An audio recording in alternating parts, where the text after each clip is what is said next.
Hello, friends and neighbors, and welcome to Lake Winnebago and stop number 5 of the National Professional Fishing League. And Dudley, we made it to Showdown Saturday. Somebody is going to take $50,000 home, and we're going to bring it all to you today. 6 hours of live coverage. I'm Luke Duncan. Dudley and I are going to be joined by bass fishing funny man Fat Cat Newton out on the water. And Dudley, those water conditions changing on Showdown Saturday. Absolutely. We've been saying it all day long, all week long, that the guy who can adapt to the changing conditions, and whether that means you're fishing for smallmouth versus largemouth, the changing conditions of weather, boat traffic, idle zones, there's so many things that can factor into decision making out here on the water. Today, we're already seeing quite a few fish catches, but the factor is, some of those guys, Luke, have been out on that main lake on big bodies of water. Could this trigger them into biting? We've had super calm conditions, or are we going to see a guy in a backwater come back and overtake this lead? One thing's for sure, Dudley, lots of factors at play today, but one thing that has remained the same through days 1 and 2, that is one guy, Keith Carson, trying to go wire to wire for not the first event of the year, for his second NPFL trophy.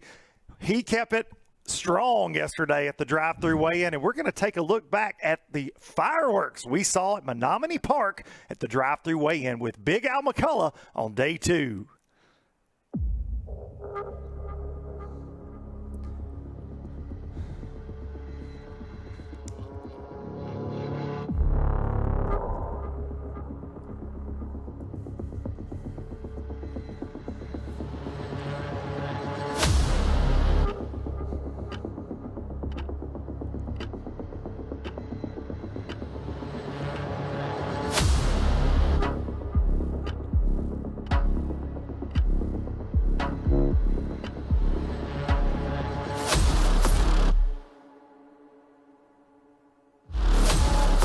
We've got the anglers lined up, our special trailered weigh-in. We're going to call out our first boat, Paul Browning. 15 pounds, 10 ounces right there. 2-day total of 28 pounds, 3 ounces. Buck Mallory. 14 pounds, 2 ounces, a 2-day total of 28 pounds. Your day 1 leader, Carson. He's 11-15 to take the lead. 15 pounds even, a 2-day total of 30 pounds, 3 ounces.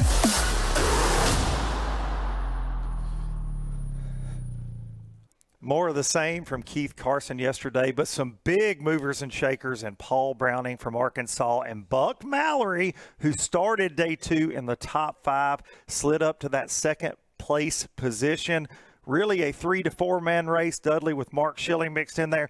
We did have an unfortunate event yesterday that kept Sheldon Collings from being in our top 5. A fish care issue cost him 3 pounds. As we look now at our official leaderboard coming into Showdown Saturday, Keith Carson sitting on top with about a 1.5 pound lead over Buck Mallory, 2 pounds or so over Paul Browning, Mark Schilling in that 2.5 pound range. We've got Timmy Reams coming in 5th place. Luke Schrader, the New Jersey angler, in 6th place. Luis Fernandez, the Bass Warrior, in 7th. William Fletcher in 8th.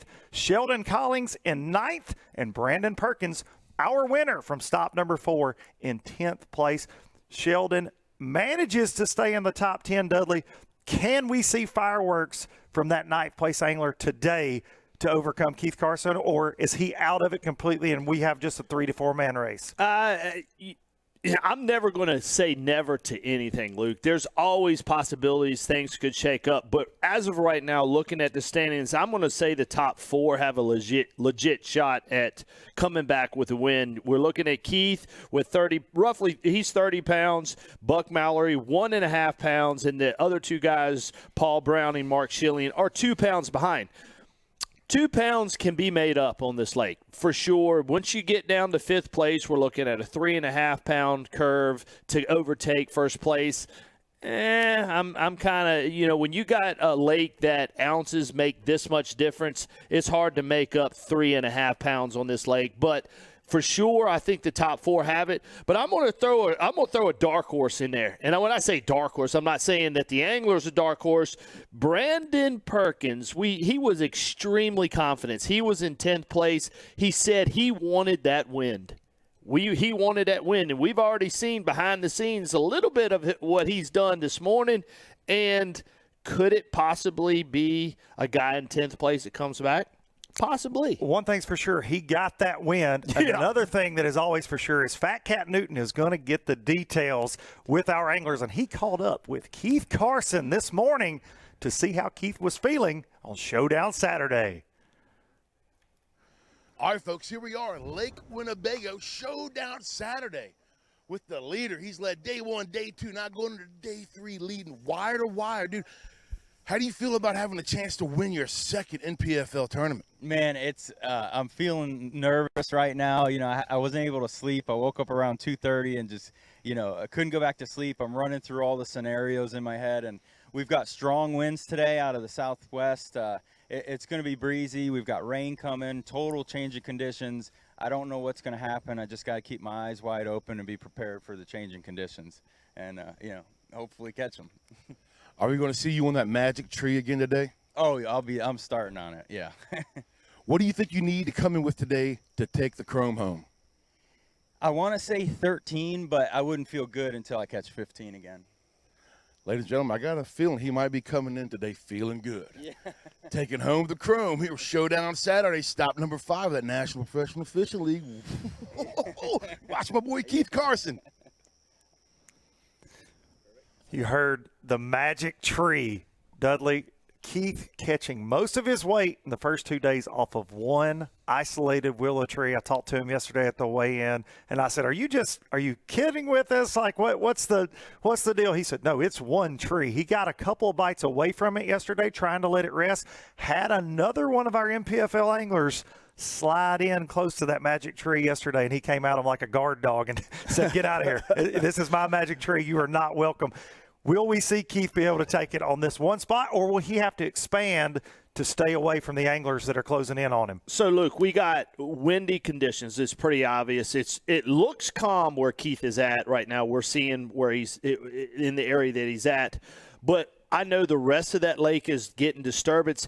What he has figured out a migratory route of these bass and a key point, which happens to be what we're nicknaming this magic tree. Guys, you always want to find something that's going to reload, that's going to restock. He has found that. He has found the migratory route. And when you have a lake this rough and interrupts, those bass are going to be on the move even more. They don't particularly like to be in that rough of water either. So I have a feeling that interstate of bass that's moving along that tree line, and as soon as they come across this one particular tree, they're stopping up, holding up, and he's catching those bass off of that one tree. It's phenomenal that he even recognized that tree. Come on, Luke. I mean, how many times have we went down the bank and just been like, whoosh, whoosh, whoosh, and then boom, you catch one off a tree, and then you just keep on going.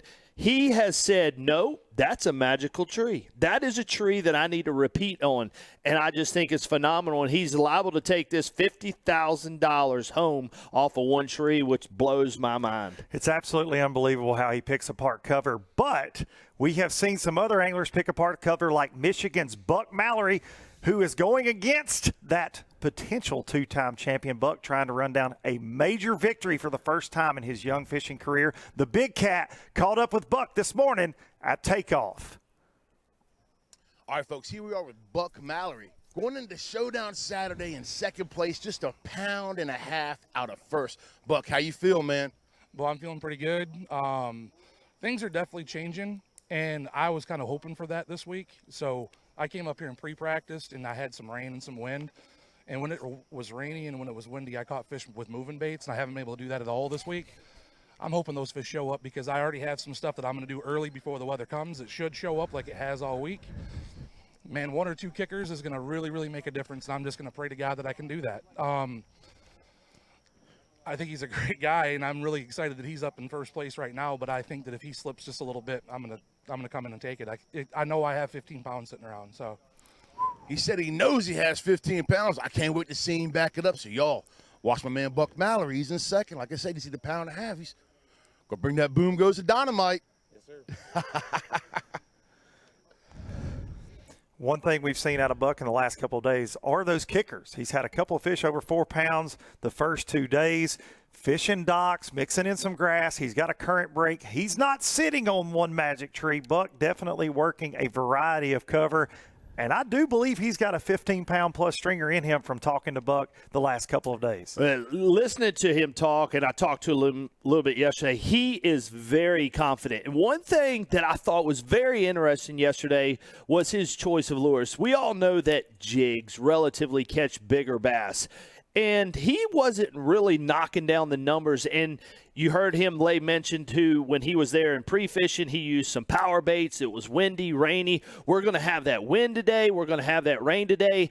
And Buck could be a threat. Him using power baits, basically, if you were to skip a wacky worm up underneath a dock and there was 2 bass underneath there, that, let's just say a 14-incher got it before a 3-pounder hit it, but that 14-incher might be hesitant about that jig, and then the 3-pounder. He is really what I hate the term, but of swinging for the fences. He's not using little plastics. He's not using spinning rods. He says, hey, if there's a big one underneath that dock, I'm going to take that jig. Hey, when that wind gets up and that scattered grass, I'm going to take that bladed bait. I'm going to take some power baits. And he is out on the main lake, Luke. We've said it all week long. He's out on the main lake. The bigger quality of bass are out on the main bodies of water. I think if, out of the top 4, Buck could scare and come away, Keith, and come away with a win for sure.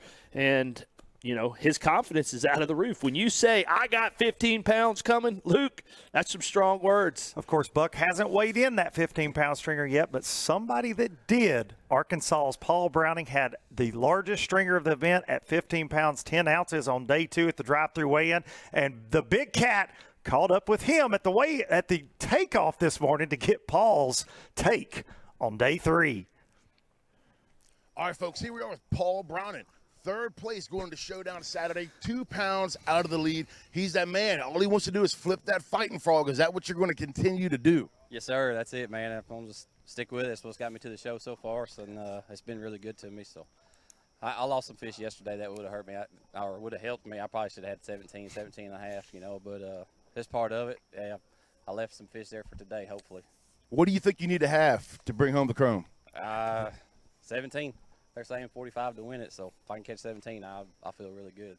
But you could do anything other than flip that fighting frog? Because it seems like that's putting them in the boat, so you could do anything extra. I've got a spro frog and a swim jig tied on just when I'm in between my grass and my primary stuff, just throwing something to keep it in the water. If you ain't got a hook in the water, you can't catch them, so try to stay with it. You heard him. If you ain't got a hook in the water, you can't catch him. You know my man right here, Paul Brown, he's going to cold straight whack him. Paul Browning, the Arkansas angler, he fishes the Arkansas River a lot. Of course, he runs with Hunter Bogman. They're both shallow water anglers. We've seen it all year, and this very much is setting up for his style of fishing. And another guy that was very confident yesterday at that drive-through weigh-in. We're going to get to see all of these top 10 anglers on Showdown Saturday when we come back after we get our first look at the sponsors that make the National Professional Fishing League possible. We will see you on the other side for live action on Showdown Saturday here at Lake Winnebago. Mike Nugent, Fully Loaded Pro from Woodville, Texas. Fully Loaded makes a product that's tobacco-free, nicotine-free if you choose that. You can step down from full levels of nicotine all the way down to nothing. It's better than any tobacco I've ever tried, and it's tobacco-free.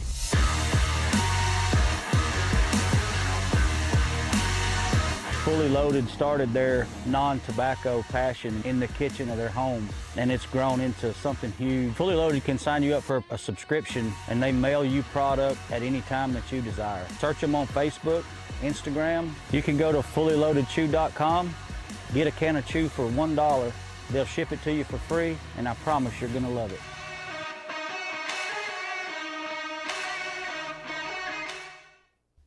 Hero Beverage Company. Specialty grade coffee that's small batch roasted in the U.S. and shipped fresh to your door. Enjoy a freshly brewed cup knowing your purchase directly helps everyone remain operational. Order a bag today at drinkhero.com. This is my passion, and this is my tackle store, because Fisherman Central is owned and operated by a group of anglers who are as passionate about fishing as I am. That's why you'll find the highest quality tackle from names you know, plus hard to find lures designed to give you that extra edge on the water. And they all come with expert advice on how to use them. It's like having a tackle store in your neighborhood, no matter where you live. So visit one of our 2 Ohio locations or shop online from anywhere. At Fisherman Central, our passion is catching.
Norco Tackle. My name's Frank Ramsey, TH Marine Pro. NPFL, TH Marine Pro, Shane Cole here.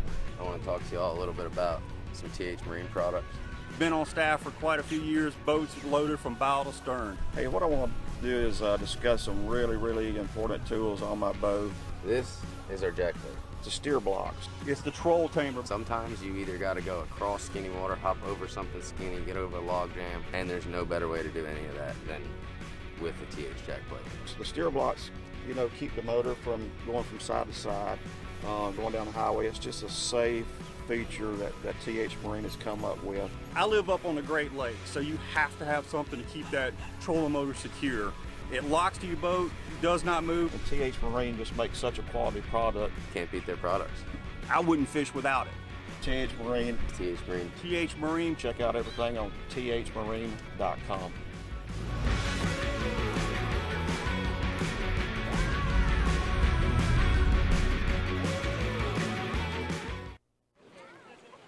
All right, guys, no insurance talk on beach day. I'm down. Yes, please. Don't get me wrong, I love my RV, but insuring it is such a hassle. Same with my boat. The insurance bills are through the roof.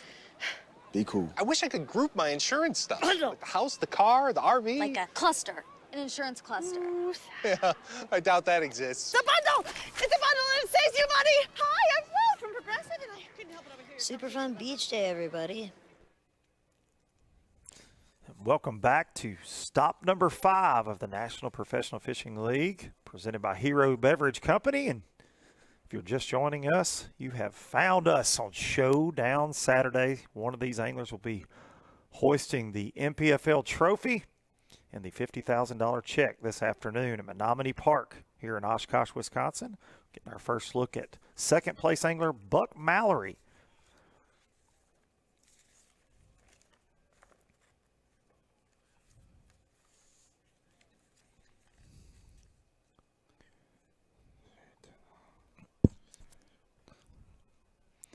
Buck, the Michigan angler, compares Lake Winnebago, Dudley, to a lot of his home waters. He was super excited to come into this event, and he showed up and showed out all week long so far, working a dock pattern, working a current break area, working some grass, really being versatile on Lake Winnebago. He has. He's utilized a lot of different techniques and areas for sure. And from Buck, we're going to go over to third place angler, the Arkansas pro, Paul Browning, who made the most noise at the drive-through weigh-in yesterday with the biggest stringer of the event. A little different look than I expected to see Paul with this morning. Working some docks. He's been flipping heavy vegetation for the most part to catch those Winnebago giants.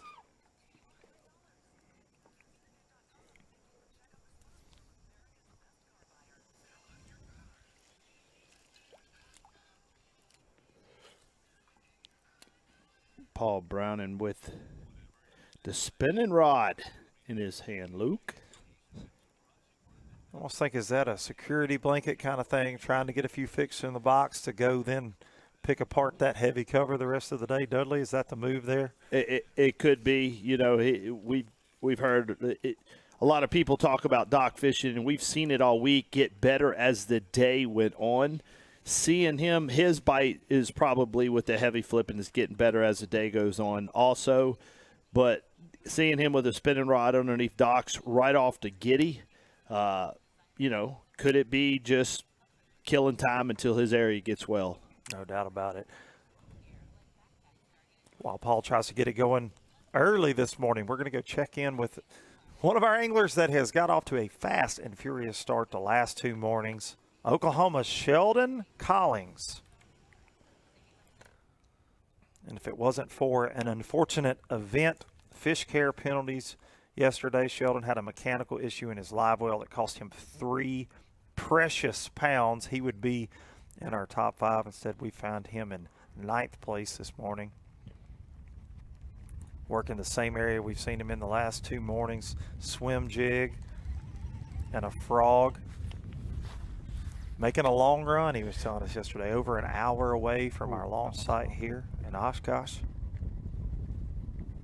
Yeah, we of course watching him yesterday. I think me and you both agree that he's probably got the highest concentration of fish of anybody that we've seen fish the last few days.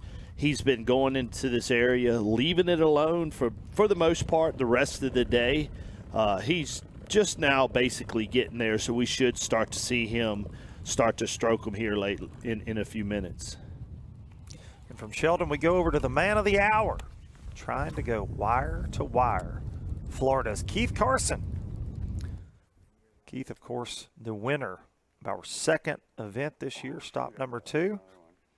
At Wright Patman Lake, trying to become our 2nd 2-time winner this year in this inaugural season, trying to join John Hookup Soakup. Actually, Luke, a rough start. we I got, don't know, at least 10 bites and caught 1 keeper so far. It's like they're really biting funny. The water came up, which I don't know why, but that's okay that it came up. But you know, now I just got to figure out where the bites are going to come from.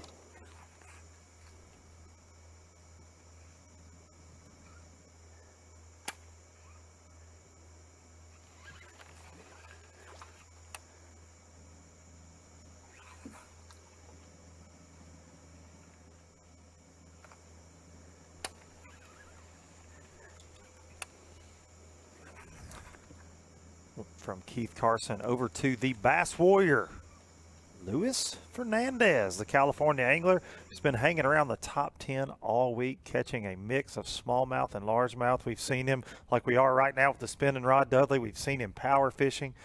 Lewis looked at me at the weigh-in yesterday and said, I get to lean on him tomorrow, bro.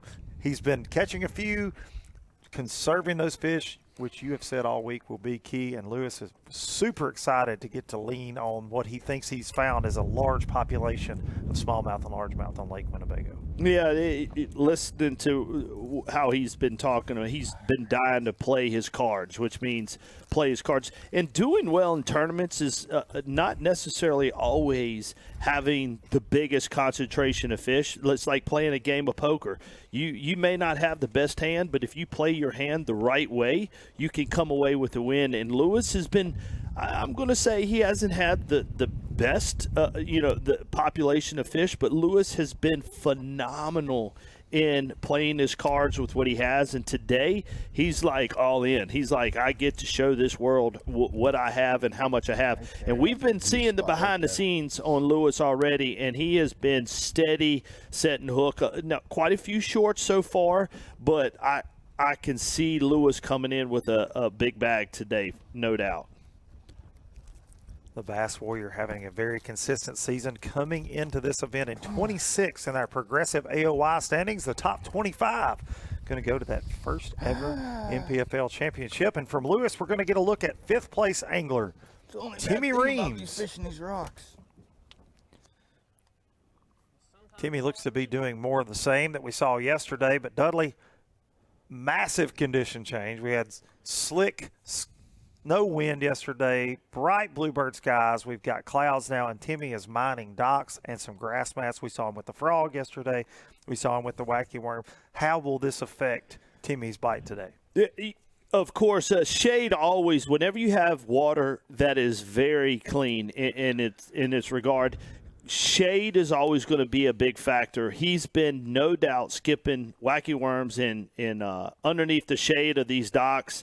And I'm going to say he's probably going to need to be a little bit more versatile, which means maybe do a check like in the canal, like he's very obvious fishing in a canal. He may have to venture out into the center of that canal, the edges of those grass. Those fish are going to poke their head out a little bit. They're not going to be as far underneath that dock as they have been in the shade lines. Whenever you have shade, it's way more predictable to predict where that bass is at. With the technique he's been doing, he might have to be a little bit more versatile and figure out where they're at in those particular areas with other lures. And from Timmy, we're going to go check on Texas angler Mark Schilling, who started the day in fourth place. Mark having a 15-pound bag yesterday, which has kind of been the benchmark as far as the top of the heap this week. We've only seen 3 15-pound bags, and Mark brought one of those in yesterday with a late-day cull. Working a similar pattern to Keith Carson in that he's fishing wood, but not just sitting on one magic tree. Yeah, Mark is sitting 2 pounds behind. Keith Carson and Mark are relatively doing the exact same thing. Keith is sitting on one tree, and the question is, will that one tree load up? Mark seems to be just covering water, not super fast, but he's just covering a lot of water with fishing hard cover, flipping, doing his thing that's got him to this top round. Now, here's the curveball. He's only 2 pounds behind. We know Keith, he's already missed. He's missed 10 fish and has only caught 2 this morning. You know, if Keith has a little bit of misfortune and Mark, lands everything that bites for him, I'm telling you, this top 4 between Mark, Paul, and Buck, Keith better bring his game on. He better bring his A game on. And I don't predict Keith not having his A game, but with what Mark is doing, I have a feeling it could be a big shakeup here today on the last day. Of course, Mark had a great tournament at Pickwick Lake, stop number 4, but an angler that had an even better tournament, Brandon Perkins, winner of stop number 4. We're going to check in with Brandon this morning. So with Perkins, we talked about a double winner, right? Double winner. Think about our top 10, Luke. That's right. We keep saying Keith could be the double winner. We look here, Dudley, talk about that condition change. We've been with Perkins. We were with him on day 1 of the event, and it was like glass. It looked like a mirror, but he said, I need wind. Well, here you go, buddy. You've got it. And he's got one on as we're talking. Brandon Perkins hooked up. Showdown Saturday.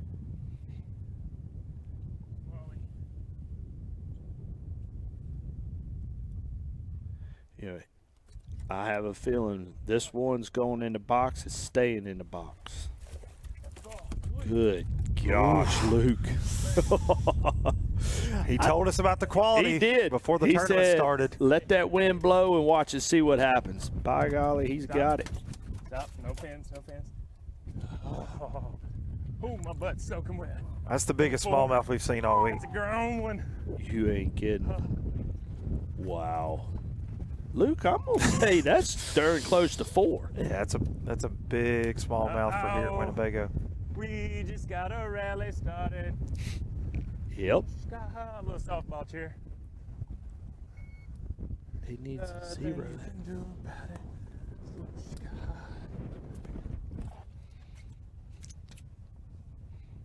Whoa. I don't know, 4 or something. Hard to tell. Wow. 4-pound smallmouth That's to start a Showdown diamond. Saturday. That's a diamond. Now all this talk of you can't make up ground on this tight fishery. Yeah, I mean my live wells are a little too full up. Doesn't take many like that to make a charge from 10th place. Dude. Give me some right there. Basically, that's a 1 pound above average of what 3 bags have been. There's only been 3 bags. He jumped twice. Perkins can put 5 in the boat. He is going to earn it. Looking at that weather out there today. And he could be the second. So we got 2 people in the top 10. Potentially 2. Potentially. Don't be ruling out Perkins. Give me a 5-pounder. No, I'm saying give me one. We will be. Look at the front deck. He's scared. He's taking a few waves over the bow there this morning. Earning his Could you stripes. say thank you for spot I love locking? offshore fishing. I hate it some days. Perkins is in his element. Oh, he's giddy right now. Giddy. Of course, the Tennessee River angler, he's used to fishing offshore in rough conditions, so this will not phase him. As long as those batteries hold up, he'll be out there. Oh, yeah. I don't think we'll see him skipping a wacky worm under a dock at any point today. You're going to see him. But we talked about this day one. A lot of people think offshore smallmouth, up north, spinning rods, drop shots, Ned rigs. Perkins, tried and true Tennessee River staple, football jig. A little bigger profile. When he gets bit, it's a big one. That's the thing about bigger baits. Mark Rose said this to me a long time ago, and I'll never, ever, ever, ever forget it. He said, Dudley, he said, show me a school of 2-pounders, and I'll show you a 5-pounder. And when he said that, basically he was saying you could take a giant bait in amongst that 2-pound school, or, you know, for the most part, and there's a 5-pounder sitting in there. And watching him use a big football jig, just catching a 4-pounder. Yeah, I did not think that one was that big. Or I would have probably not flipped it. Brandon unofficially, Dudley, looking at our weigh live out. 4 bass in the box already this morning before we got on live. Unofficial leader right now, Brandon Perkins. We're going to talk Sponsor logos. a little bit about his pattern today. All right, folks, here we From are. Brandon Showdown Perkins over to the Saturday, Big Cat. Day 3 for the Winnebago tournament. Oh, my goodness, here we go. I can't even get my mind right. The water's getting big. It is huge out here, completely different lake than where we've been fishing all week. It is serious out here. We got a front coming through. We're going to have gusts up to close to 30 miles an hour today. That main lake fishing is not going to play a role this week, I don't think, unless these guys can hide in a bay somewhere and get off of that main. You're probably going to have rollers over 4 foot, and all these guys that are fishing the river system that want that current, they might have an issue getting as much current as what they like because that wind is blowing out of the south. And we're right here at the mouth of Fox River, so when the current is trying to come out of the river, all this wind is pushing right back up in the river, which is going to change the flow of that current, which will change the fishing pattern for some of these anglers today, I think. Big water, big bags, I don't know, but we're going to find out. Fat Cat out there rocking and rolling. And Brandon Perkins disagrees with the Big Cat this morning. He says, I'm going to sit in the middle of the roughest water on this lake, and I'm going to catch big brown ones. Over to Keith Carson, our leader.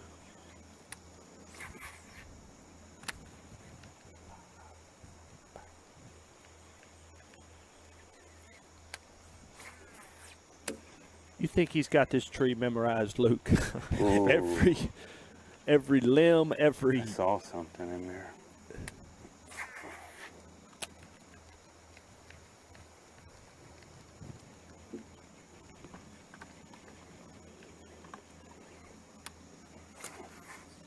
Oh man, missed my mark.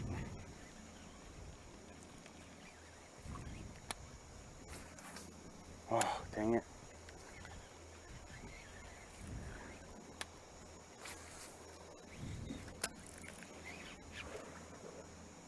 Did you hear that? They're way back in the stuff, dude.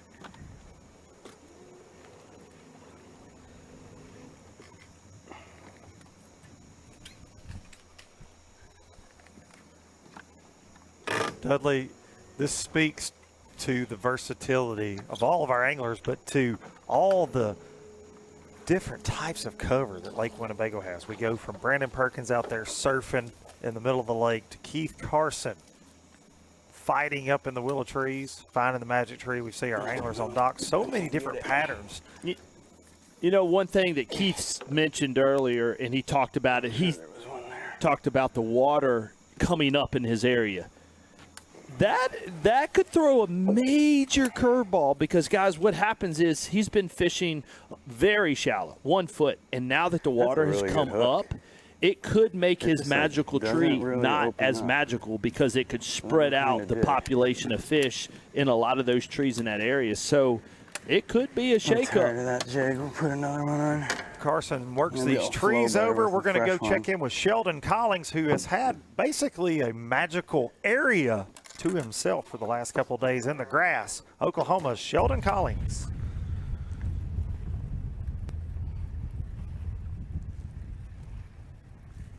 Sheldon's been working a white swim jig, mixing again a frog at times when it gets matted. But Dudley, you know, like I do with this duckweed hooked up.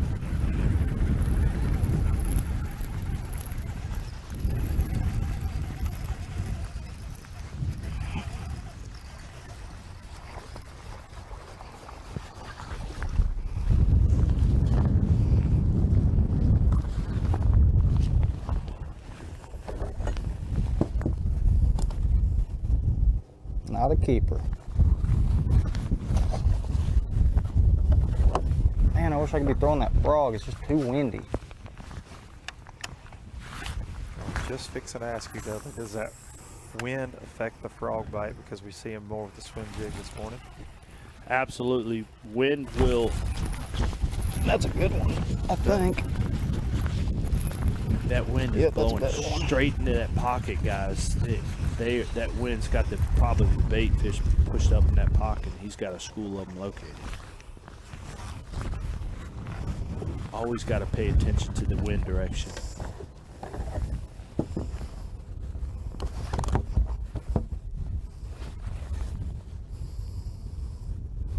Inches, that's number 2. They ain't big, but I think them weights are gonna drop. Well, Keith Carson, he's gonna catch them again, but I don't know if anyone else's stuff's gonna get blown out like mine, which it ain't really blown out. I can get away with catching them on moving baits like a chatterbait or a swim jig.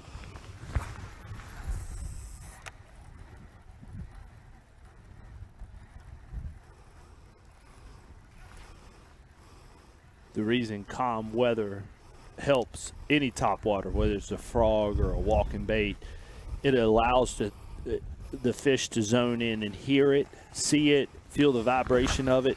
When you have water that is disturbed on top and you're throwing a topwater bait, they can't zone it. They don't hear it as well. They can't see it as well. And it's not as effective. Him going to a swim jig, guys, something that's just below the surface is a strong move on his end. He realizes that the frog is not going to be as dominant right now with that wind, and him going to something subsurface, something that they can feel right below the surface with whether it's a crawdad imitating plastic or a paddle imitating plastic on the back of his swim jig. It's something that they can feel and zone in on for sure.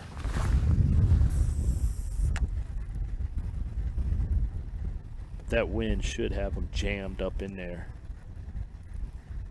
Always play the wind, guys. Always. Wind is in your favor. A lot of times you just may have to do a lure change, but wind is a very important factor.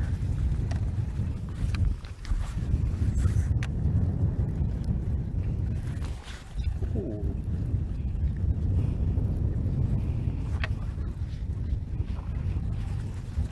Dudley, while you talk about wind, wind is your friend sometimes when you're fishing offshore, but it can also be your nemesis. Brandon Perkins, an angler we've seen get off to a hot start this morning, is trying to play that wind. We're going to check back in with Brandon now, out on the big lake, Lake Winnebago. I mean, the good news is I feel like, and not feel like, I know at this point, unless something crazy happens. Son of a gun.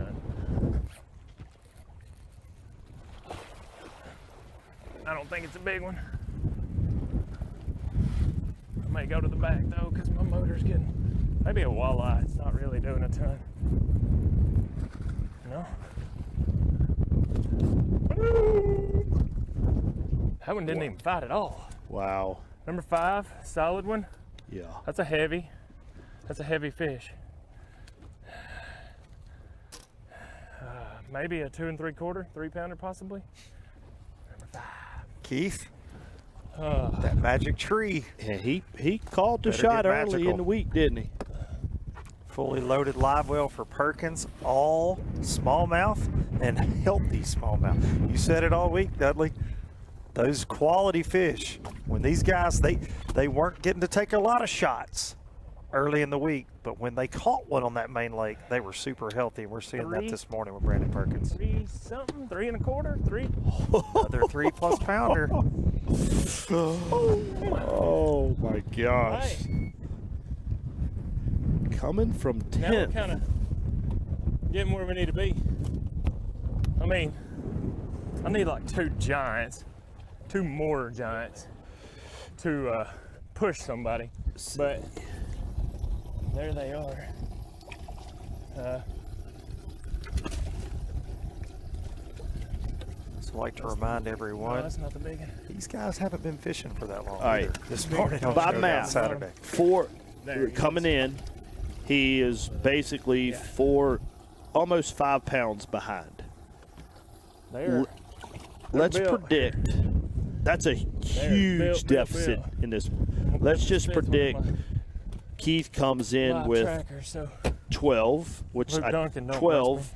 He's going to need a 17+ pound bag, 17 and higher, and him already having a 4-pounder and all. He's already at 16.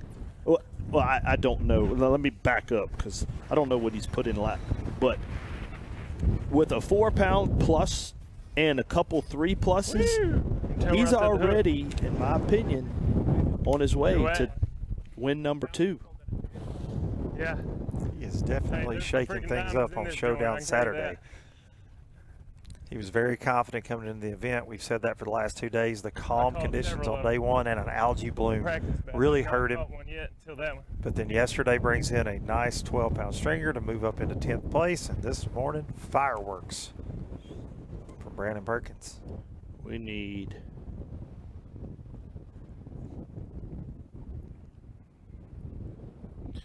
While Perkins surfs it out on Lake Winnebago, we're going to check in with our sponsors that make the NPFL possible here at stop number 5 from Lake Winnebago, presented by Hero Beverage Company. We'll see you guys on the other side for more live action. Hero Beverage Company. Specialty grade coffee that's small batch roasted in the U.S. and shipped fresh to your door.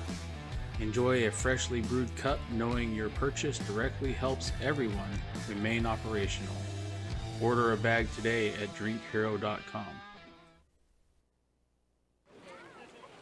All right, guys, no insurance talk on beach day. I'm down. Yes, please.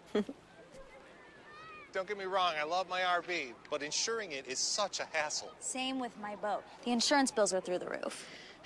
Be cool. I wish I could group my insurance stuff. Like the house, the car, the RV. Like a cluster. An insurance cluster. Yeah, I doubt that exists. It's a bundle! It's a bundle and it saves you money! Hi, I'm Will from Progressive and I couldn't help it over here. Super fun beach day, everybody.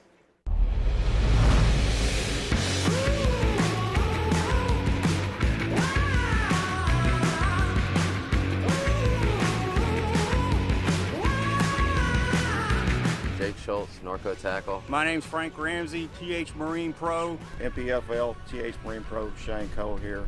I want to talk to you all a little bit about some TH Marine products. Been on staff for quite a few years, boats loaded from bow to stern. Hey, what I want to do is discuss some really important tools on my boat.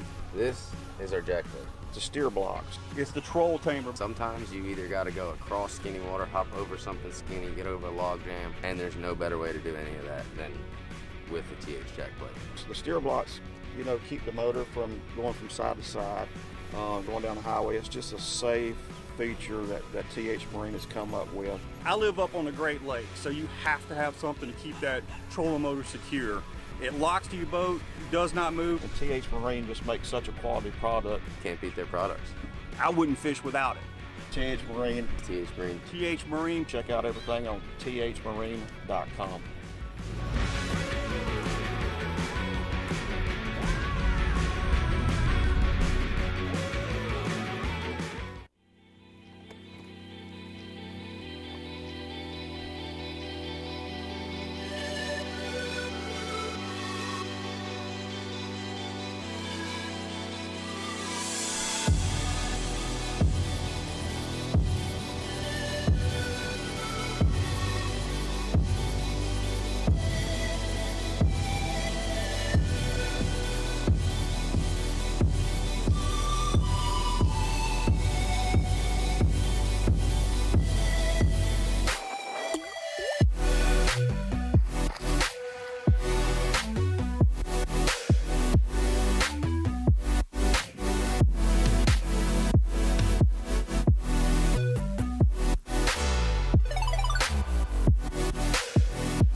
Welcome back to Lake Winnebago.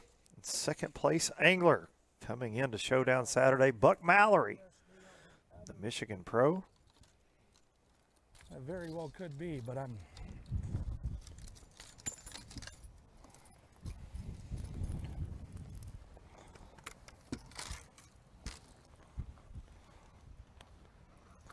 so sorry for the technical difficulties earlier. We were having audio problems. In the rough water on the way up here, I mashed the mute button on my microphone here.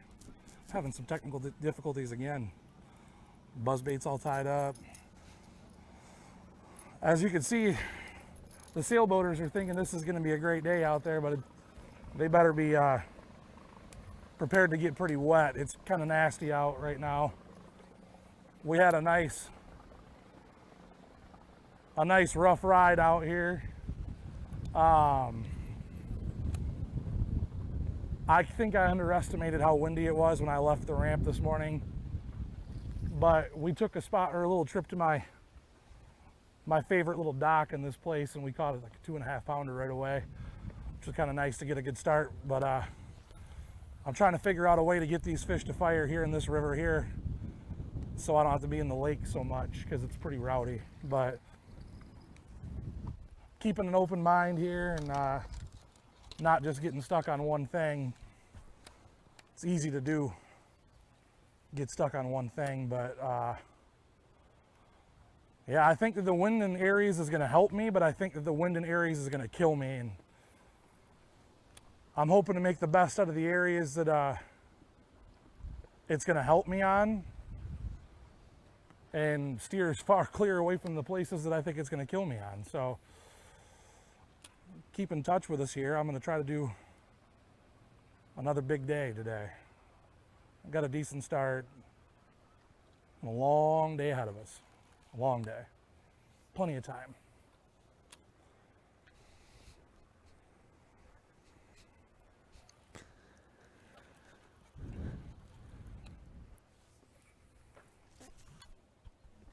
I came up here and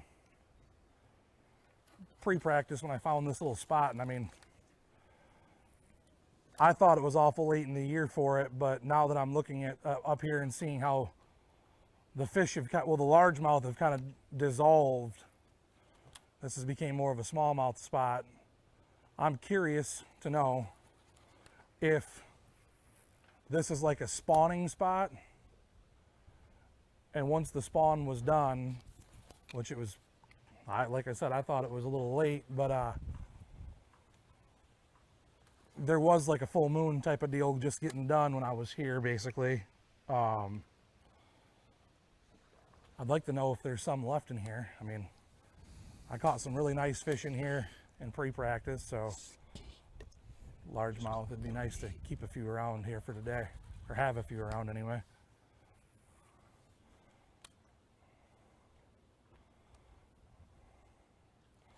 I'm going to hit as much protected cover as I possibly can, because yeah, the waves out there are pretty rowdy.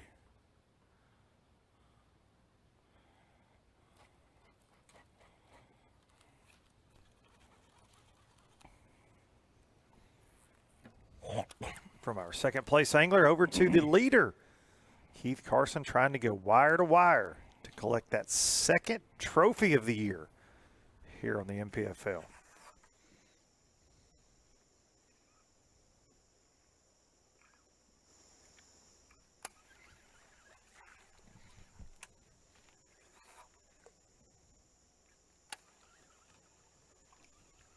Keith on the same program, working those trees.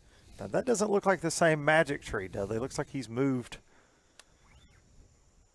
down the bank. He told me yesterday he's fishing about a 500-yard area, but that one tree seems to reload the most. Got him. Biggin. Stay on. Stay on. Stay on, baby. Please. Yes. I think we know what to do, buddy. Ha ha. Water cleared up, water came up, and they're on the bank. They're no longer on the tips. You know, recognizing this quick in the morning might be what I need. It's not as big as I thought. I thought it was gonna be like a 3, but I saw how fat he was as soon as he came up on it. Easy, easy, easy, easy, easy. Easy, hang on.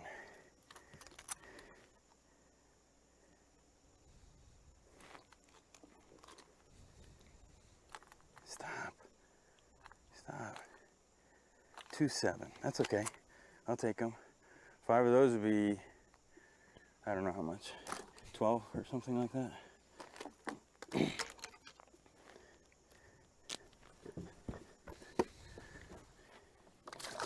Yeah. You know, like I can throw this swim jig and I'll get them. The issue that scares me is that the smallmouth aren't going to get it. The smallmouth, I mean, maybe if I'm lucky, but chances are a 3-pound smallmouth, his mouth is only like that big. And, you know, it's a pretty big jig with that meaty chunk on it. So it's like, you know, what do you do? You know, I got another topwater bait I was throwing up shallow in practice, and the largemouths were smoking it, and then I'd get big smallmouth and they'd come up on top and whoosh, and just never got it. Not one of them ever got it in their mouth. And big ones, they were hitting it hard. So it's like tricky to know what to do in these situations, but I'm just gonna do the best I can and, you know, see what happens.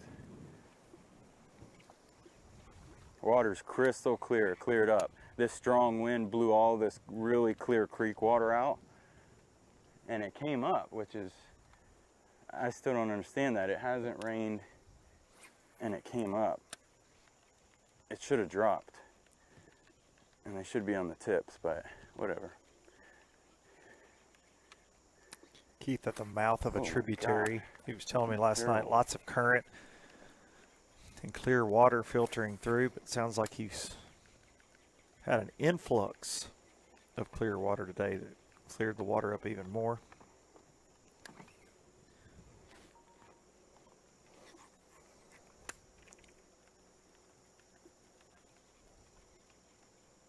It's amazing how versatile a jig can be. You know, it's probably one of the most universal baits ever to be created.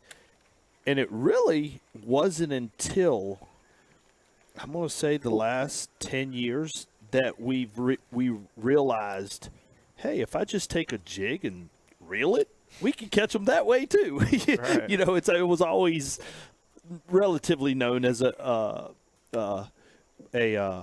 flipping bait or something, you know, something to that matter. And I think with the creation of the bladed jig, we finally came to realize, hey, let's just reel a jig back and they'll bite it. And again, who knows what it represents? It could, you know, you could put a bluegill skirt on it. It's just a bait that it's an opportunist, you know. I don't think bass really go, hey, I want a crawdad today.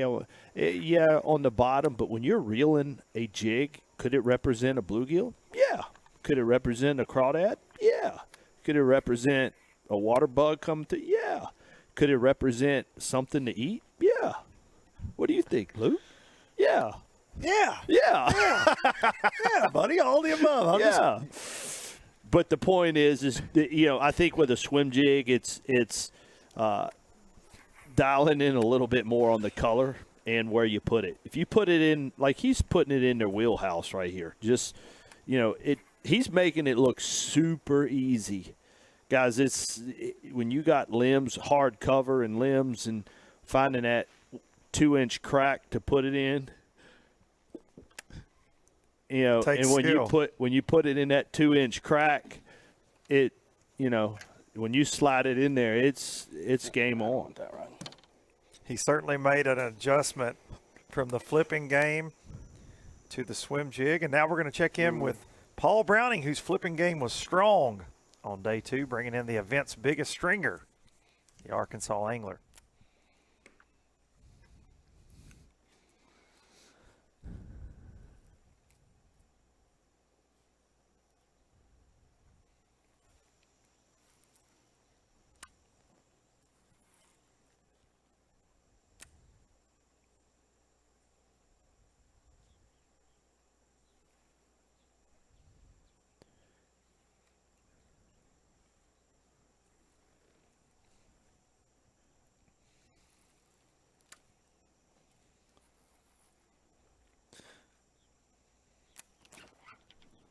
Hooked up.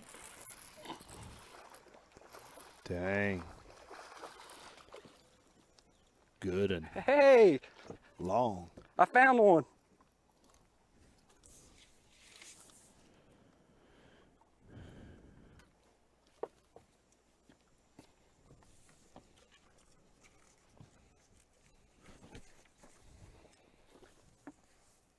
It's a relatively skinnier one than what we've been seeing,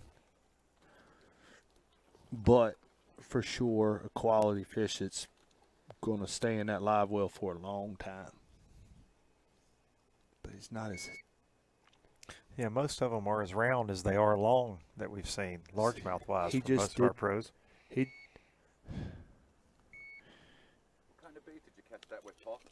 Big bite fighting frog. Getting that box right there real quick. That's what I've been catching them all the on all scales week. without the clip. It's just gonna be a grind today, though. Tell me about this morning. It's been rough. This morning's been real rough. I didn't think the wind was gonna affect my primary spot, and it was blowed out.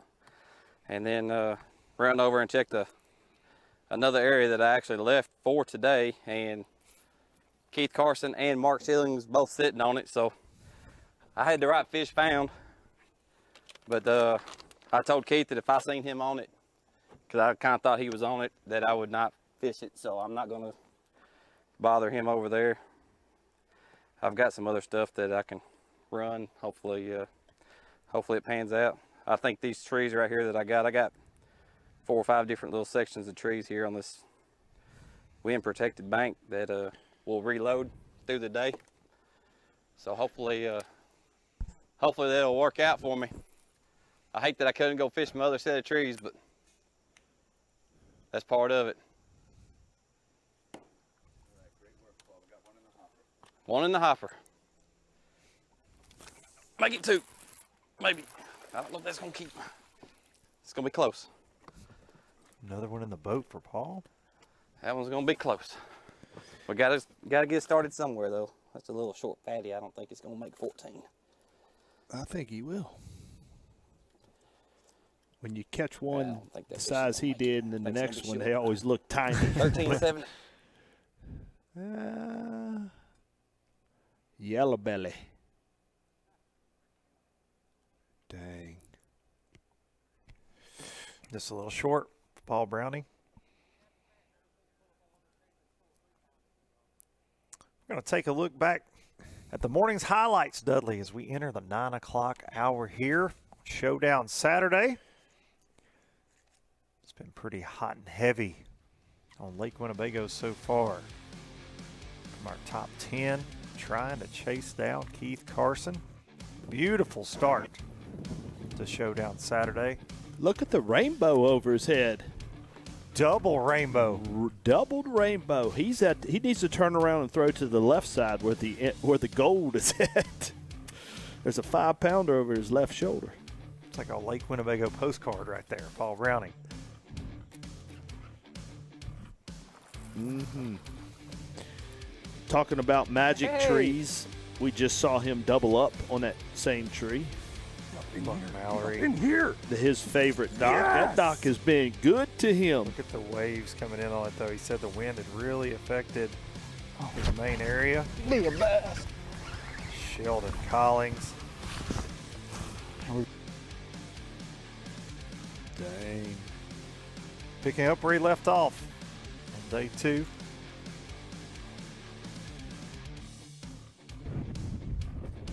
Brandon Perkins. I'm going to say the biggest threat right now is the man, Brandon.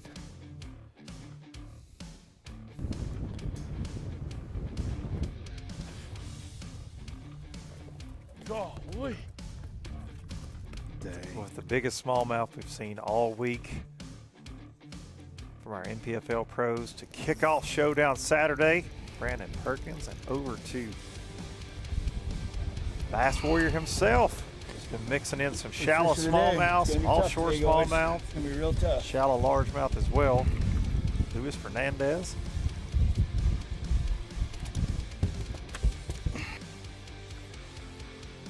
Luis started the day in 7th place. This is an area we've seen him in quite a bit this week. Yes, baby, yes, yes! Woo! Lewis showing off with some. Hook fell out. Fish number 2, 2.5, 3. There he is, that's a good one. Timmy Reams. Timmy Reams with the bait caster we called about. I said that this morning. You might have to figure him out a different way in the same canal. As our anglers are making adjustments, we're going to take a look at the unofficial top 10. All of our anglers are required to estimate their weights and enter those into our Weigh Live app. And early on Showdown Saturday, Tennessee's Brandon Perkins unofficially on top right now. Keith Carson in 2nd. Tennessee's Brian Hatfield in 3rd place. An angler we covered a lot at Lake Eufaula, but haven't seen since. Paul Browning in 4th. William Fletcher, Luis Fernandez, Buck Mallory, Jordan Nettles joining the unofficial top 10 this morning. Mark Schilling rounding out the top 10, Timmy Reams. Very interesting that Perkins is shaking it up this morning.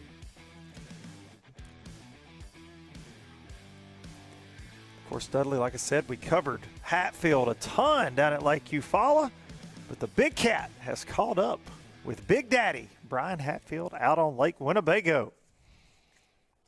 All right, folks, here we are on the water. Day number 3, we found Brian Hatfield, old Big Daddy, making moves, man. He's got a fully loaded live well over over 11 pounds? Yeah, a little bit over 11. How'd you get them this morning, man? You been making moves. What you been doing? Got a couple on the Harry Buzzer from Big Daddy Baits right here. A couple on the splinter bait. The rest of them on a shaky head over on that tile. Yeah, man, he's got a little culvert over here that's coming under, a little discharge action, blowing through under the interstate, catching them on a shaky head over there, making moves. What do you think you need today? Well, what's your game plan the rest of the day? Talk to us. Got to get all 3-pounders. I got 1 3-pounder, so I need to get 4 more 3-pounders. You gonna spend the rest of the time in here? You got pads and all that. What you gonna do? Out here, ain't going nowhere. He said, right here ain't going nowhere. I'm about to go somewhere, I can tell you that. We're gonna let him do his thing. I'm gonna slide to the back of the boat, and we're gonna watch this man do work. Good luck, brother. Brian Hatfield taking advantage of that wind on Showdown Saturday. And now back over to Sheldon Collings, the man. Did you see it move right there? The man that's given us the most exciting footage the last 2 days. Oklahoma angler. He's going back to where that fish just moved at. It was sitting on that reed. If you're just joining us for the first time this week, Sheldon had a unfortunate event yesterday. Fish care penalties due to a mechanical issue and cost him 3 pounds off of his catch yesterday, or he would have started Showdown Saturday in our top 5.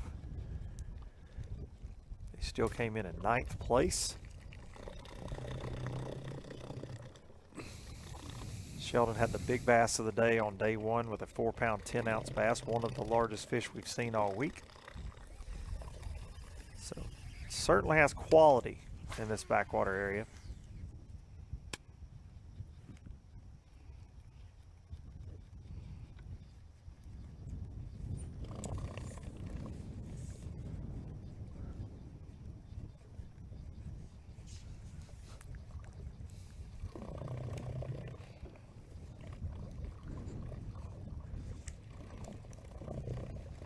Man, anytime you see a frog coming across the water, of course, Luke, our heart is racing.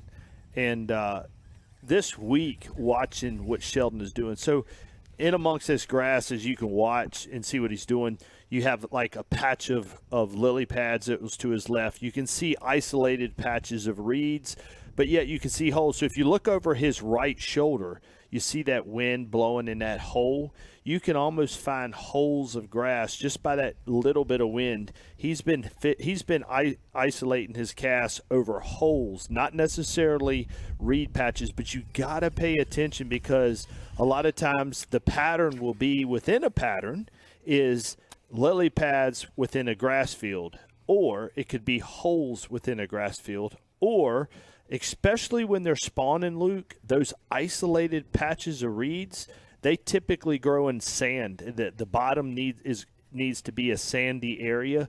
That area he's in, I guarantee you, 2 months ago, you could flip at that reed in the middle of that grass, and that lure would be like, gone off, bringing it back to you, saying, hey, dude, you dropped this over here. So right now he's basically targeting the holes in the grass, not necessarily cover within that grass. And he's been able to take that, all the way to the top 10. Like you said, he had a misfortune yesterday with some mechanical issues with his live well. We've all dealt with it. And he actually had all 5 of them that were, about to go, pretty much go, but he got some G-juice from TH Marine and was able to revive 2 of them back out of the 5, which was, think about it, that G-juice was, 2-pound advantage, right? Think about it, That's a fact. It's like giving them a shock of oxygen. It's like giving them an EpiPen when you get stung by a bee or something, Absolutely. It truly is, Very much like it's like you got one that's almost stung about by to die. Sheldon's swim jig hook. Yeah. Got him a little G-juice. You give him a little. But just, it's more than what you see Collins doing is just way more than just, hey, let's throw a frog in amongst all this stuff. No, his eyes is zoned in. Like, see how he threw to the right of that lily pad?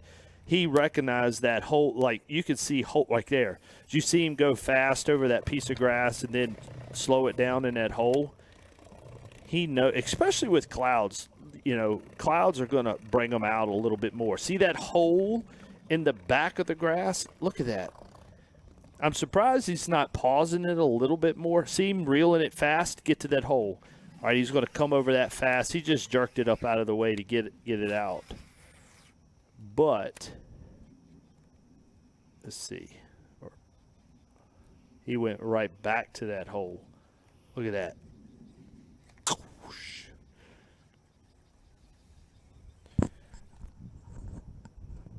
And like if you look, probably his next cast, see that big, see how he stopped it right there in that hole? Now look, he's focused. Woo!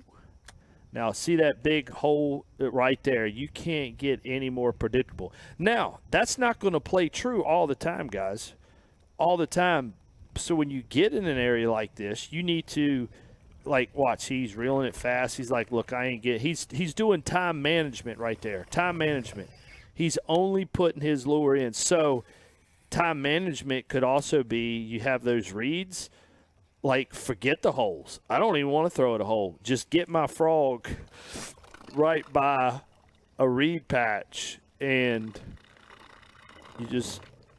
but right now he's looking to put it in a hole and stick it in a hole and talk him into sucking that frog in.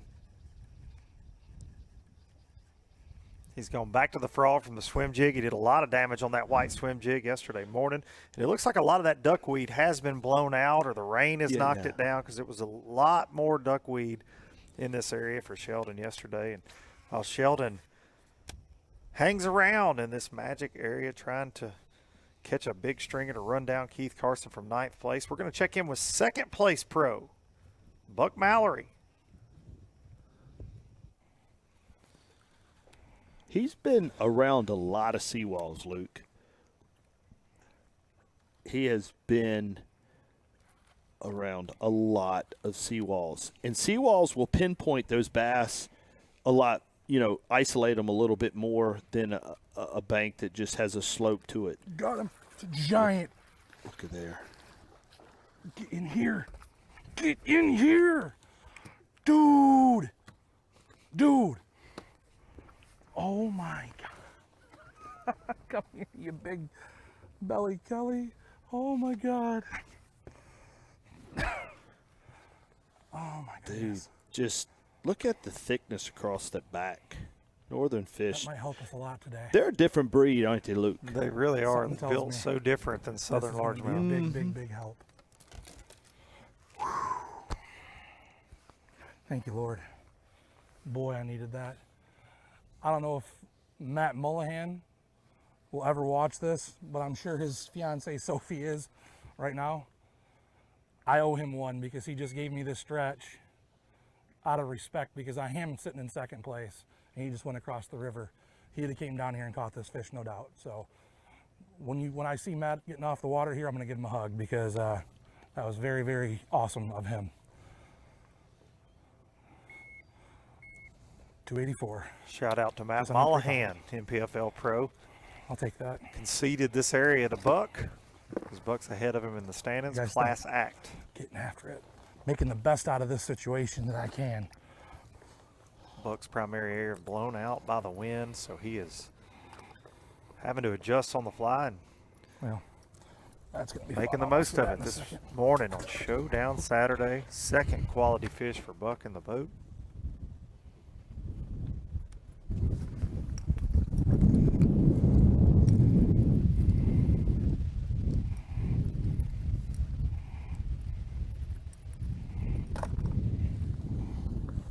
Buck tries to adjust to run down Keith Carson. We are going to catch up with our NPFL sponsors, and we'll see you on the other side for more Lake Winnebago live action.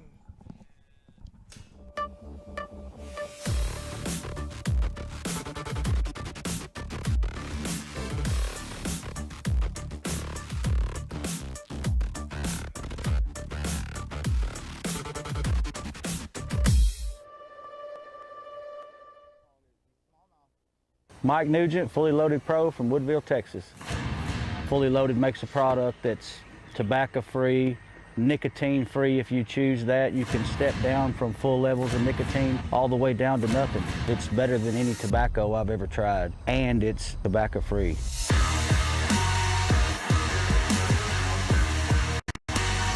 Fully Loaded started their non-tobacco passion in the kitchen of their home, and it's grown into something huge. Fully Loaded can sign you up for a subscription, and they mail you product at any time that you desire. Search them on Facebook, Instagram. You can go to fullyloadedchew.com, get a can of chew for $1.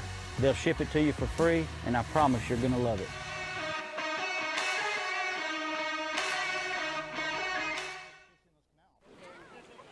All right, guys, no insurance talk on beach day. I'm down. Yes, please.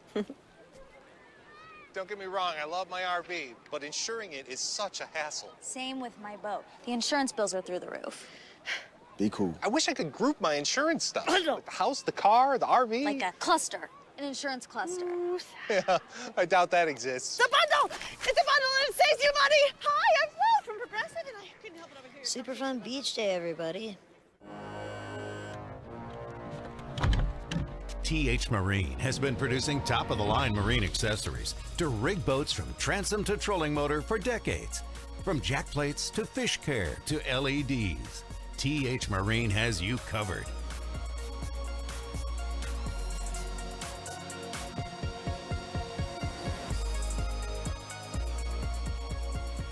TH Marine, outfitting your boat from transom to trolling motor. This is my passion. And this is my tackle store, because Fisherman Central is owned and operated by a group of anglers who are as passionate about fishing as I am. That's why you'll find the highest quality tackle from names you know, plus hard to find lures designed to give you that extra edge on the water. And they all come with expert advice on how to use it. It's like having a tackle store in your neighborhood, no matter where you live. So visit one of our 2 Ohio locations or shop online from anywhere. At Fisherman Central, our passion is catching. I like to move around a lot. If you find them in one area. Oh! All right, folks. Lake Winnebago, we're with Doug Chapman. He's going to give you a little insight on what it's going to take to win this tournament this week for stop number 5. This place right here is where he has cut his teeth. He fished 17, what'd you do, fish 17 tournaments last year? 17, I think, last year. And 5 of them were on here? About 5 of them, yeah. About 5 of them were on here. He knows his body of water pretty good. At Pickwick, I was hearing, about 7 pounds to get you a check, maybe 8 pounds to get you a check. How do you feel about that? What's going to get a check here in Winnebago? I think after the first day of practice, I would say between 10 and 11 pounds a day is going to get you a check, depending on the weather conditions, how things change. And then to win, I would say a consistent 15, 16 pounds a day is gonna take it. He said you could see a 20-pound sack. Let's talk about some winning patterns. How do you foresee this tournament being won? Like as far as lures, as far as techniques? If you can find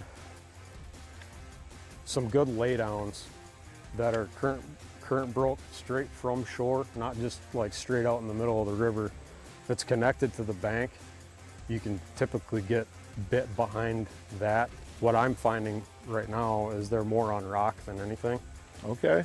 So if you can find a really nice rock current break, you could certainly probably get a limit of fish frogging all day, but it might not be the right size. You might only catch 2-pounders. I think you're gonna have to mix it up. Throw a tube around, throw a Carolina rig around, drop shot. It's gonna be a combination of a lot of things.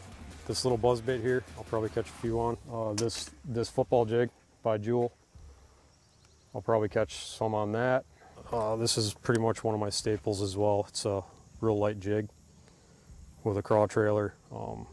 Smallies seem to like that, behind current breaks and stuff. If you go with a lighter jig and try and float it a little bit more with the current, so it's a little bit more natural, you're gonna get more bites here, in my opinion. And a frog, just. Is that what your kicker's going to come on probably? The frog, yeah, absolutely.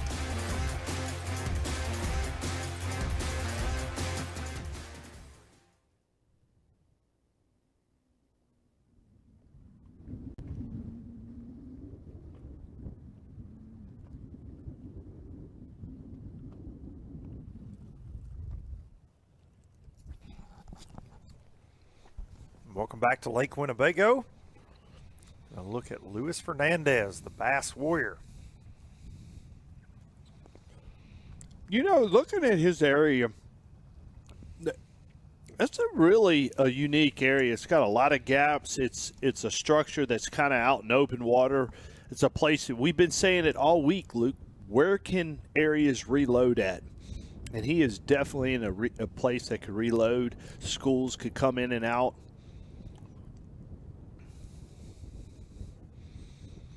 And I'm sure he's getting a mixture of both largemouth and smallmouth.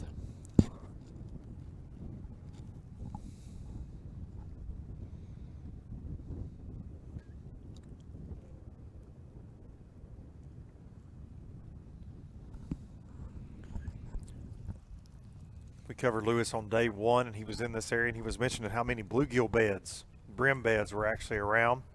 Felt like a lot of these bass were keying in on spawning bluegill.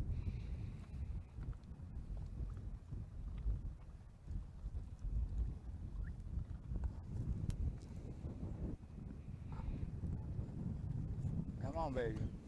Again, we talked about that wind. That wind is probably pushing a little bit of current through that gap. Here.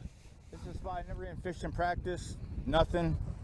As you can see, the whole lake's blowing out. I can't even run my stuff right now. We got 3 in the box. But if you look at this bank right here, the whole lake's blowing out, and it's got to flow through this little dike right here. We pulled up, never even fished it before, caught a 2.5 pounder. We're just fishing off the seat of our pants right now. The whole lake's blown out. Looking for little eddies, looking for little calm spots, little breaks. I know after I get my 4th and 5th fish, I'm going to be in the Mad Main canals throwing a frog, getting out of this wind. I might even go a little earlier. And get in there. Because out here it's just blowed out. I'm going to hit that little point up there. Never hit before. I'm going to hit that. Looks like it'll hold a keeper. Got him. Fernandez.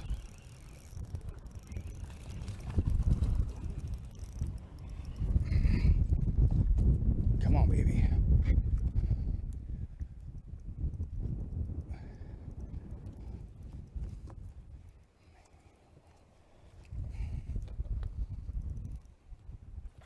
Yeah, baby. Number 4. Look at the difference, Dudley, in that smallmouth that's closer to the bank. Maybe. And those offshore smallmouth. She shrunk. Perkins. She shrunk. That's how they're built. Solid keeper for Oh, Fernandez. yeah. We're going to put a call tag on her because she's small, but she's 14. Glad to have her. We're going to put number 4 on her. One more and we're going into frogging, boys. We're getting out of this weather. That's for sure. Thank you, girl.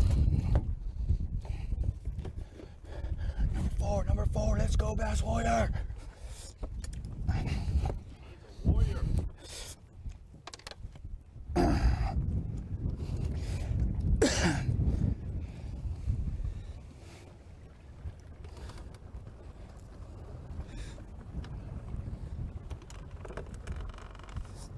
Lewis And Luke, is always if I'm live fired right up, now, man. The Bass I didn't Warrior. record my last 2 fish, so don't chew me out. I can't slow down right now. You know I love you, Lewis, but come on, man. Get the phone out. He's already writing a warning ticket. That's right. One more time, he's going to write you a real ticket. Dude, never even stopped here in practice, bro. Just look good, dude. Just like...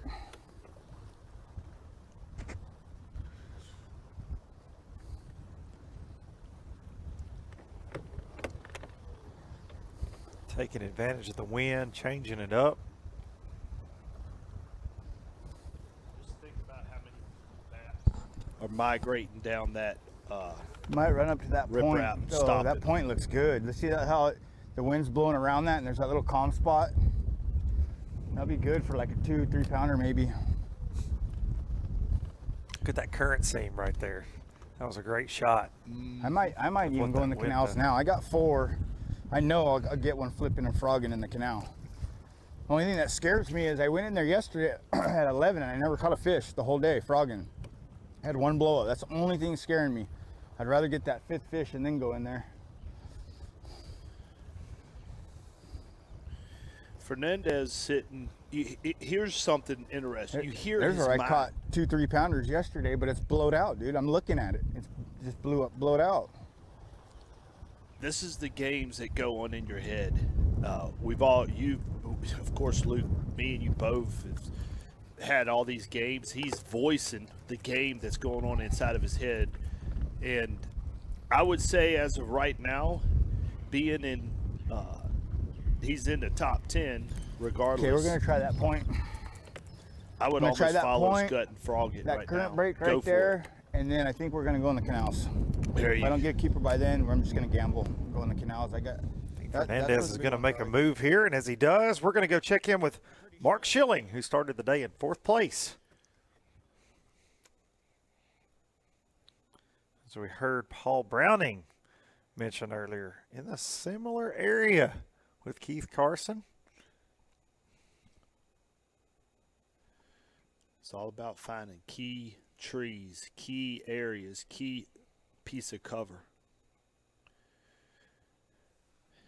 Don't you think it's interesting that Paul, Schilling, and we talked about finding areas of the lake that have high populations of fish. 3 of the top 10 are in one area. It's incredible. Imagine if you had that area to yourself. The winner, no doubt, would come out of here, which I still think the winner's probably. Oh, good one. Hooked up.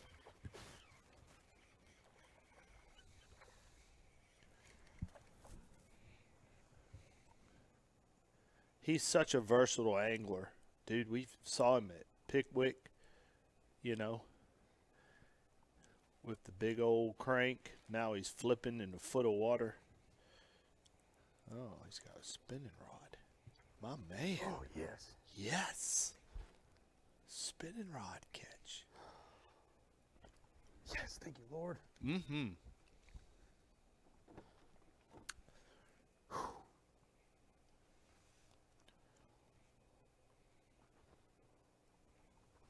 Number 2. Oh, man, if I catch him this way, I love doing this.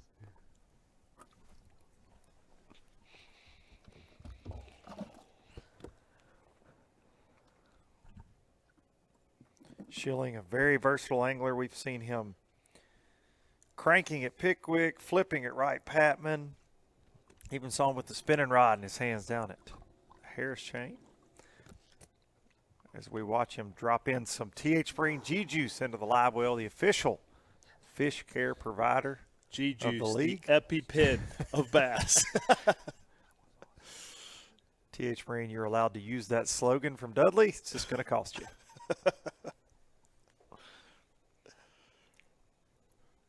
Our anglers go to great measures to take care of these bass, make sure they get released safely back into Lake Winnebago. I'm just curious if, he caught one. He's powerful. I wonder if he could get another bite in that tree. I think. Like a magic tree? Like a magic tree. I mean, we've seen him double up, but he's still sitting at the tree. I'm thinking he's probably going to get another one. Let's see. It seems to be the pattern. When you catch one, you can see if I'm right. Do you think it's because the current may wash out a certain area under these trees, making it a little deeper under certain trees? Why these fish are congregating so much? Yeah, I think so. And it could be anything from whenever you're dealing with willow trees, you're dealing with a lot of springs, underwater springs. Okay. And that willow tree could have a spring underneath of it and hold more bass. But definitely schools of fish. This time of year, they school up, and it seems like there's wolf packs that are stopping on certain trees for certain things. But it just seems like to me they've been doubling up on certain trees a lot. It does seem like when these guys get a bite on this hard cover that they can repeat it, whether that's docks or the trees. We've seen it a lot this week.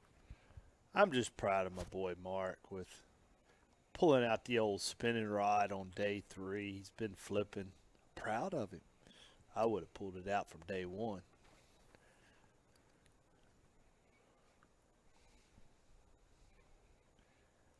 Looked like the same cast he just caught that fish off of right there.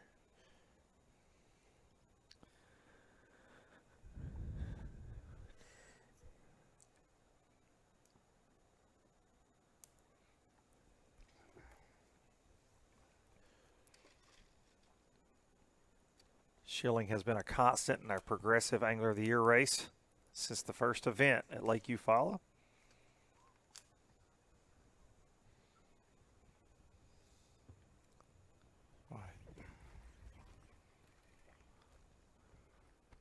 Blow it up. Dudley, you called it, but Look at this. Not quite the size Mr. Schilling was hoping for on that double tree catch there. One of those magic spring trees. Does this guy want to be a tiger? Look, there's my bait, and there's the fish. Not much bigger.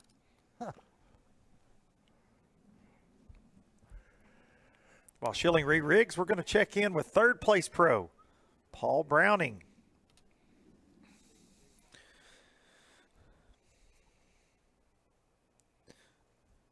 The Arkansas pro has had an up and down season here on the NPFL. Narrowly missed qualifying for the Bassmaster Elite Series last year through the Bassmaster Opens. We're proud to have Paul here on the NPFL. Like Paul is proud to have that bite right now, hooked up. Another quality fish. Dang. The quality in this area. And you're right. What if only one of these anglers had found this area? It would have been a blowout. You heard him mention he knew about the same set of trees that Keith was on. And it just speaks to the talent of the field in the NPFL. These guys find a lot of the same things. They get keyed in on the same structure at times, same exact spots. 2 pounds, 4 ounces for Paul Browning.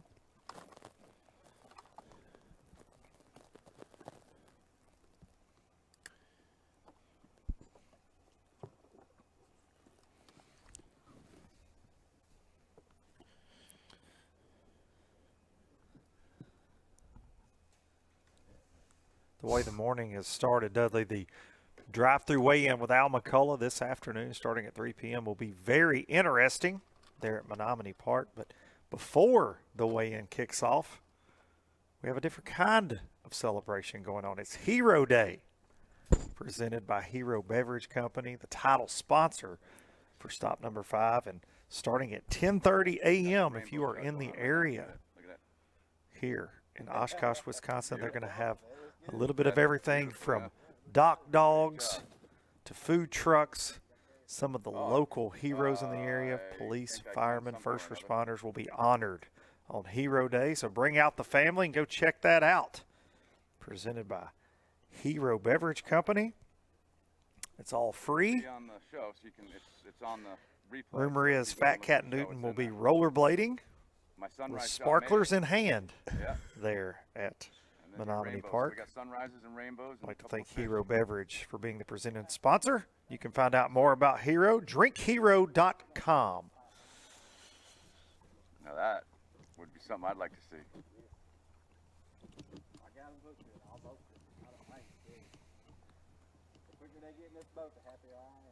You got us in a nice, calm little cove here. I like it. We're probably gonna be here all day. We're just gonna these 5 or 6 waypoints that I got down this stretch. We're gonna go back and start over again. Yeah. All right. At some point, I'm gonna try to clean up the cable of the hanging out of your pocket there, but we're not gonna worry about that right now. At some point, I'm gonna try to just so I don't see the cable so much. But you don't have to. I can take care of it. So. Yeah, that's a little better. Yeah, you got your other the non-cable side facing me most of the time, so I crop it out as best I can. As a cameraman, it's the only thing I can see after a while, though. You know, like when the stain on the shirt starts talking to you.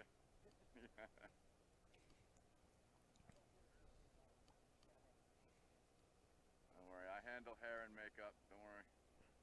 Make sure everybody looks their best.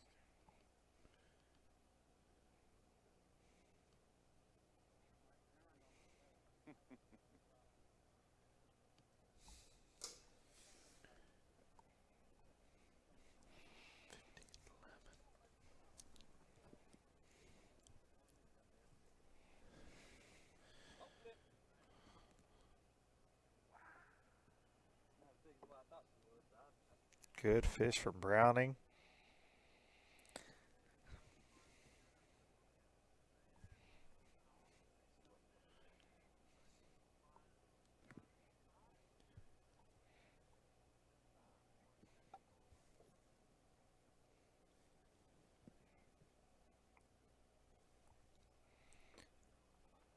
Browning is certainly on the quality this morning. In that same general area as Keith Carson and Mark Schilling. I don't believe you did. Gonna get this one weighed up for us. He caught a 7-pounder. What?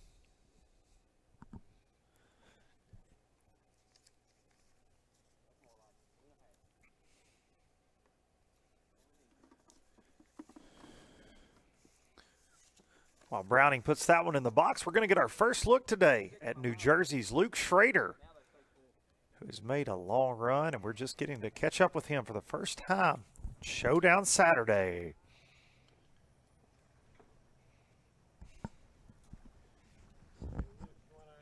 Give us an update in the morning. How things have been going with the bite lake? It's been a little tougher than it's been the past few days. I'm still catching fish. I think I've caught about a dozen fish so far, just only one keeper. Definitely limited in what you can fish because of but also fishing or have been fishing a pretty decent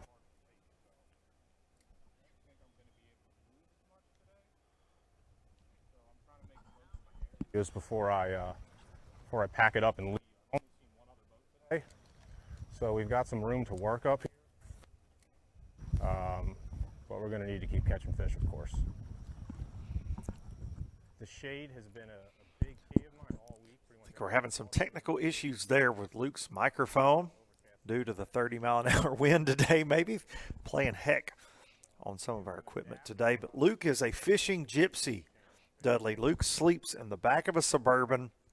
He travels from lake to lake to lake. He left New Jersey early this year in February. He pre-fishes every single one of these lakes before they go off limits for the anglers. I've seen him in my area around Pickwick several times this year. He sleeps in boat ramp parking lots a lot, travels with a generator on top of his Suburban, just out here living his dream. It's very cool to see, putting in the work. I'm proud that we finally get to have Luke on camera. He's had a very consistent season, but just never had the chance to cover him in our top 10 and getting to do that with the young New Jersey angler who has a promising career. He's from the same area as Mike Iaconelli. That's determination right there. No doubt about it.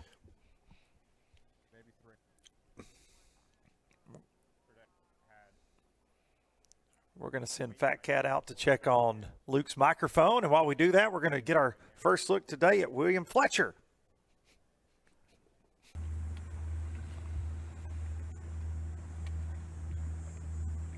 Fletcher, another one of our very consistent anglers out here.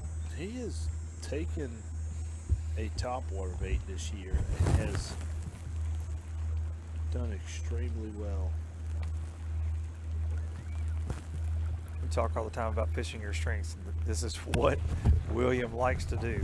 Move fast, fish a topwater.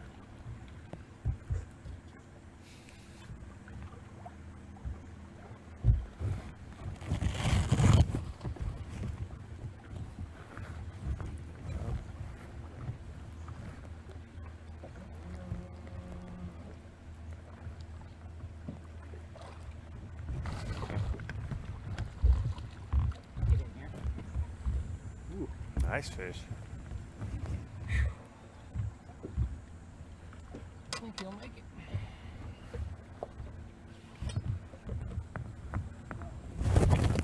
Easy, buddy. Easy. 16 inches. Good fish. talk a lot about progressive AOY, but of course the top 25 after Grand Lake are going to go to our inaugural NPFL no entry fee championship. Fletcher came into this event in 31st place, so a top 10 here will be huge. Huge. And getting him up that progressive AOY leaderboard heading into Grand Lake for stop number 6. I'm gonna retire this 'cause I've been beating it along every dock and rock between here and Oshkosh. I've been in that position before at times, you know, sitting on the bubble line going to the I'm gonna make championship. Luke Duncan happy and put it in here. There you go, Luke. Thanks, Fletch. Much appreciated, buddy. Even though it ain't exact, it's something. Anytime you have a point cushion going into the last event is like, that's like diamonds. He's going to get that cushion going into the last event. It helps your nerves. It helps you calm down.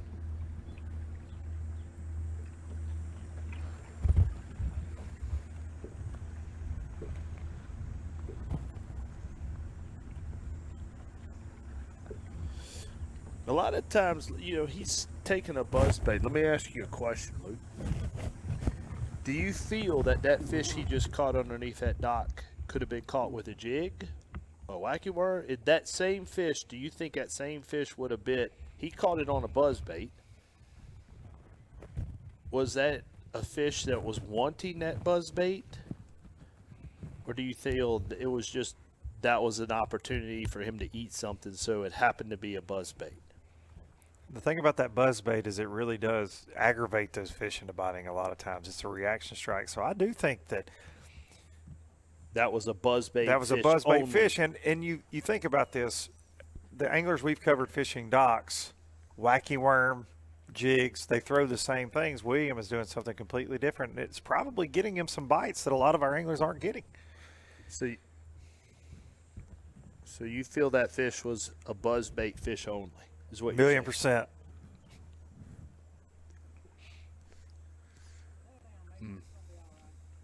Yes, sir.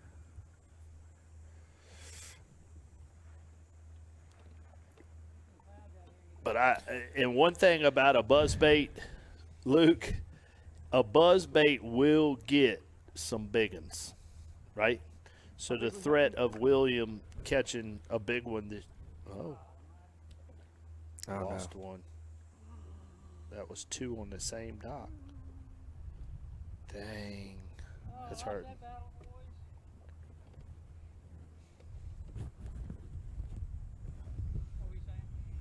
I forgot now. From Fletcher over to Timmy Reams. He's working a dock program as well for the last 2 days to find himself in the top 10 here on Showdown Saturday.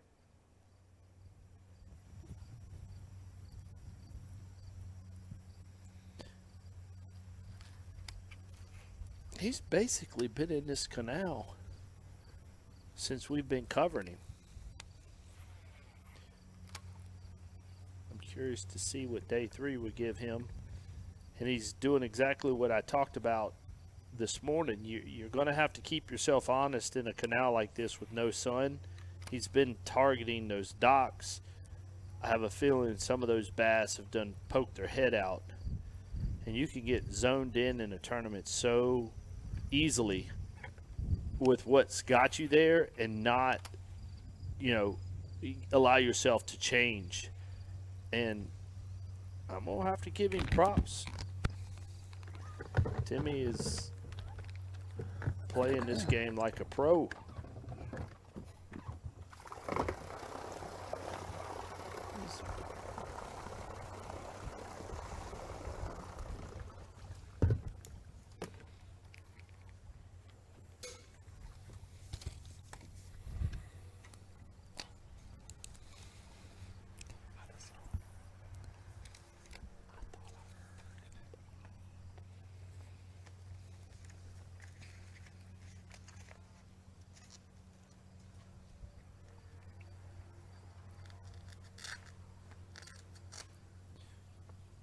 While Timmy checks out one of the many Lake Winnebago residential canals, we're going to check in with our sponsors that make this all possible here at the National Professional Fishing League. We appreciate each and every one of you for tuning in here on Showdown Saturday. It's shaping up to be a good one. We will see you on the other side for more live action. Hero Beverage Company. Specialty grade coffee that's small batch roasted in the U.S. and shipped fresh to your door. Enjoy a freshly brewed cup knowing your purchase directly helps everyone remain operational. Order a bag today at drinkhero.com. All right, guys, no insurance talk on beach day. I'm down. Yes, please. Don't get me wrong, I love my RV, but insuring it is such a hassle. Same with my boat. The insurance bills are through the roof. Be cool. I wish I could group my insurance stuff. Like the house, the car, the RV. Like a cluster, an insurance cluster. Yeah, I doubt that exists. The bundle! It's a bundle and it saves you money! Hi, I'm Will from Progressive and I couldn't help it over here. Super fun beach day, everybody.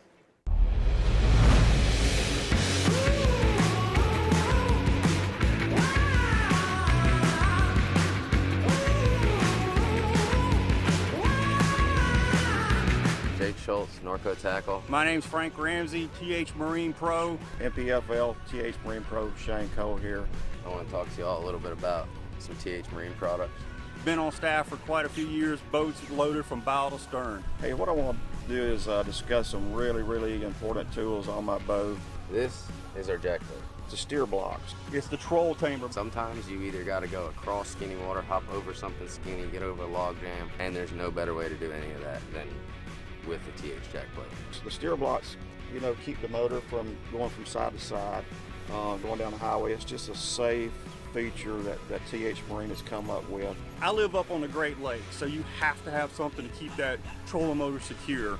It locks to your boat, does not move. And TH Marine just makes such a quality product. Can't beat their products. I wouldn't fish without it. TH Marine. TH Marine. TH Marine. Check out everything on thmarine.com.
Welcome back to Lake Winnebago, stop number 5, presented by Hero Beverage Company. Dudley.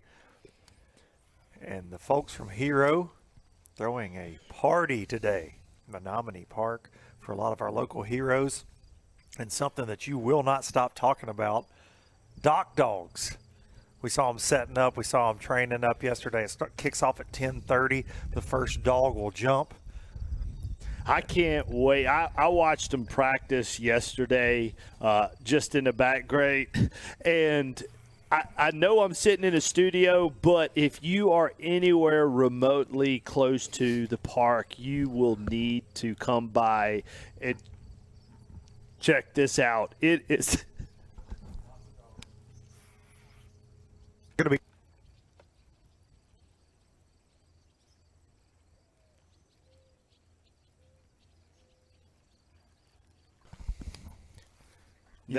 You've got to stick with me in the studio, though, till 1 p.m. before you can go check out any of the festivities at Menominee Park.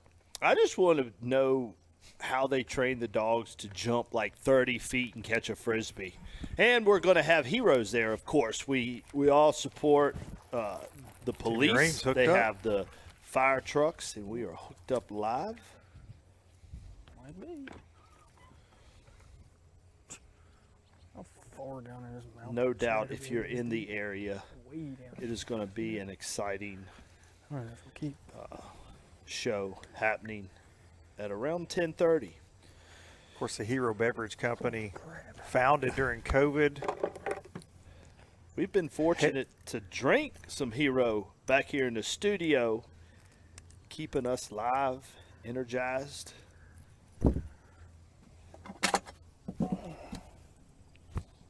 I actually saw you have a donut with your Hero coffee this morning, and we opened this week's broadcast with you talking about diabetes, so I'm not real sure how that's going to work out, Dudley. A little worried about you today, bud. Black coffee and a donut. Coffee and a donut. Don't tell anybody I cheated today and ate me a sugar So if you donut. see Dudley at the Doc Dogs and he's a little jittery, you will understand why. His blood sugar's through the roof. He's full of Hero coffee. DrinkHero.com for more information. We're almost to keep it. No self-block.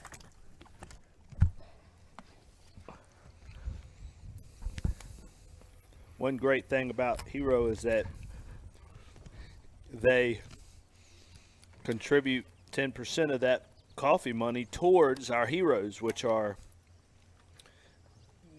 Hero could be anything from veterans to police to firefighters to teachers to anything that is a hero in people's eyes. They contribute it back towards our heroes. They'll be giving out Hero Awards.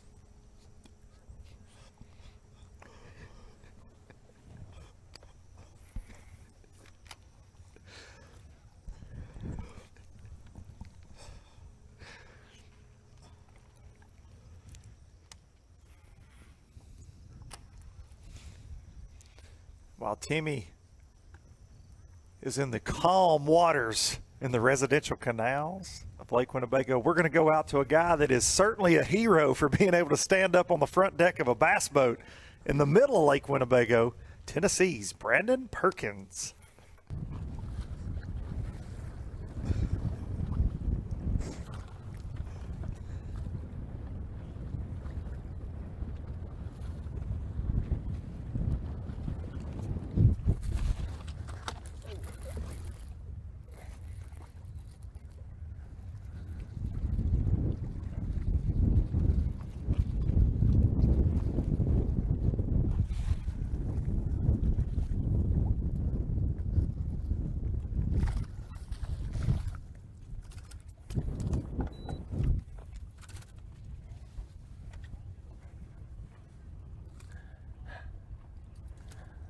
Quit.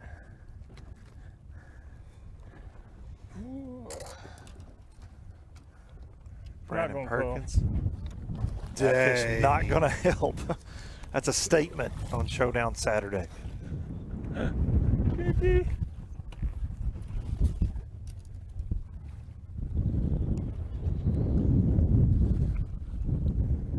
Perkins unofficially right now He making a little noise today.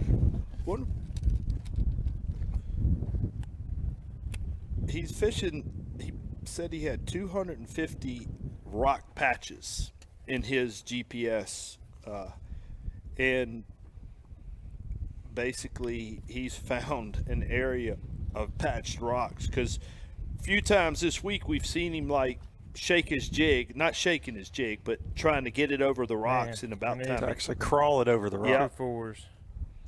I think we'll be coming to you shortly. I'll let you know. Okay. And they want a bait breakdown, huh? Bring us the goods, Brandon Perkins.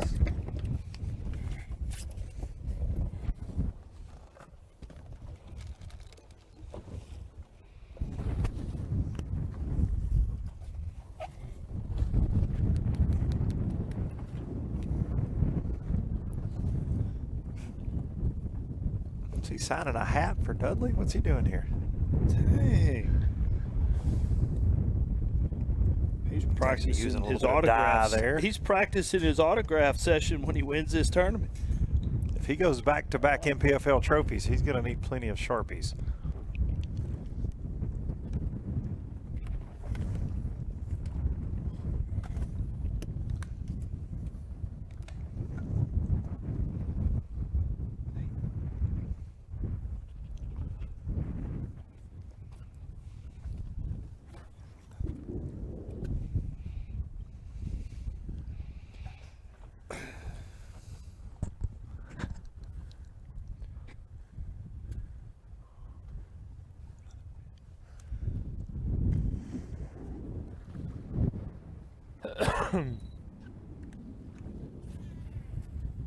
Perkins is certainly going to earn every bite out there in that rough water, but he is capable of doing that.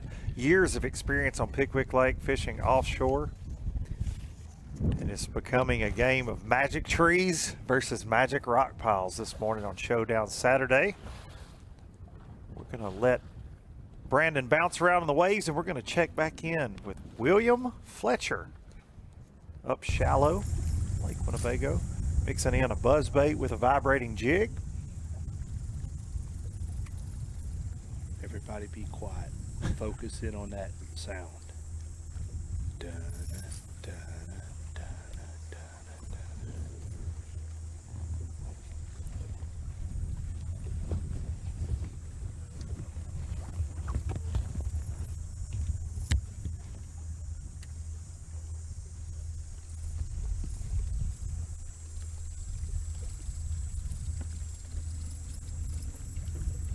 Oh, I can't even talk.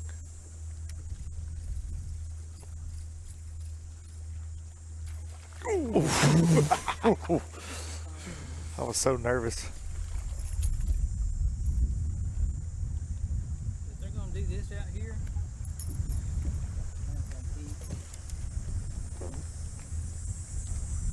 Not a keeper for William Fletcher. Man, with that bite, that's one of those, if you miss it and you don't actually get to see the fish, you go back and tell all your buddies, man, I had a 7-pounder blow up on my buzzbait. Great bite. Great camera work.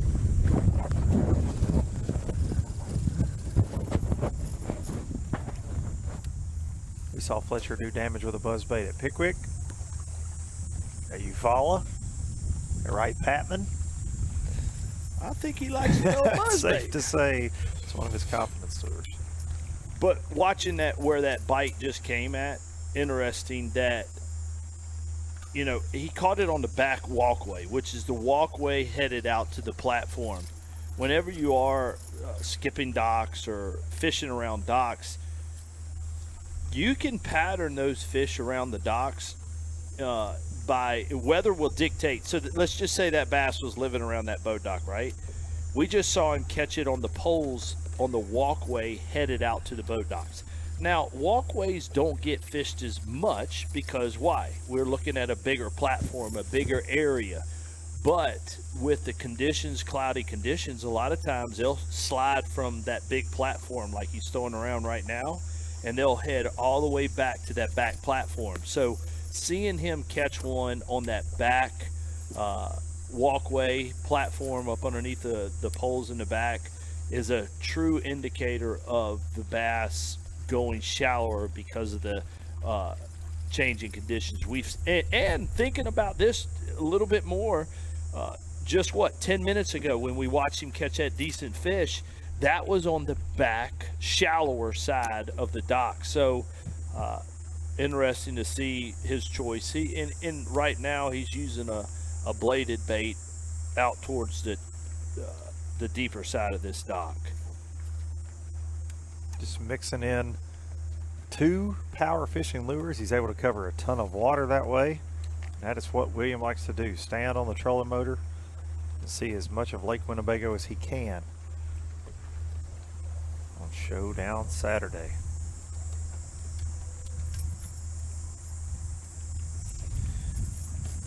We are just a few hours into the morning, but already a lot of fireworks and leaderboard shakeups on this Showdown Saturday. We're going to take a look back at some of the morning's action from Lake Winnebago, stop number 5 here on the National Professional Fishing League, presented by Hero Beverage Company.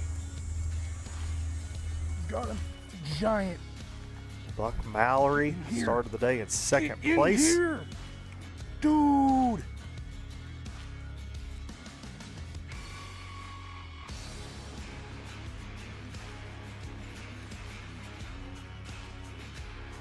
Paul Browning started the day in third.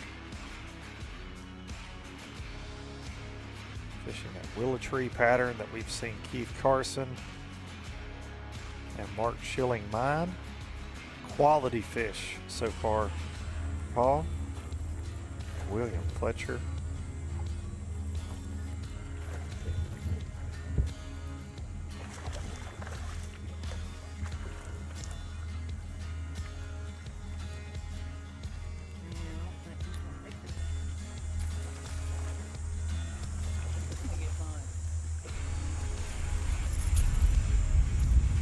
Fletcher with the buzz bait, the vibrating jig this morning. The man of the day so far on Showdown Saturday, trying to go back to back. Brandon Perkins. There's a lot of talk about Keith Carson joining John Sokup as a second two-time champion in this inaugural season, but Brandon Perkins said, "Hey, Luke and Dudley, don't forget about me." Just dropping smallmouth bass bombs on the Way Live leaderboard this morning. Texan Mark Schilling. He weighed in a little over 15 pounds yesterday. Picking up where he left off in the willow trees. Seen him make adjustments in that area. The water came up. We heard that, and it got a lot clearer. What Keith Carson was telling us. Baby! Luis Fernandez. Actually fishing in an area he hadn't fished all week. Hanging out with the locals. Got him.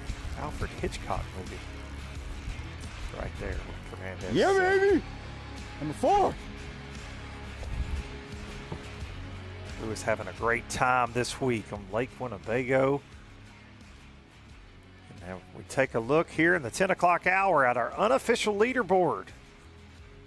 And it certainly looks different than it did when it was starting out this morning. Brandon Perkins sitting on top unofficially. Paul Browning in second place. Keith Carson having a little bit tougher start to Showdown Saturday. A slip to third place. William Fletcher in fourth. Buck Mallory fifth. Brian Hatfield. Mark Schilling. Luis Fernandez. Timmy Reams. And Matt Massey rounding out our unofficial top 10. Things are shaking up. And this would shake up that AOY race as well. Brandon Perkins was ahead of Keith Carson in that progressive AOY coming into this event. Then Carson, of course, leading. Perkins having a tough day one. Everything flip-flopped. And now Perkins right back in the lead of this event. That's why I love this game, Luke. It's a game. I've always said fishing is it gives you so many roller coaster of emotions. You end up, it's almost like you're bipolar at times fishing for these fish, but it's a great example of, you can't slip up at all if you're dang. You can't slip up not once. They're on his stuff, man. We back at it. Just cold. It wasn't a big cold, and that's the hard part of where we are right now.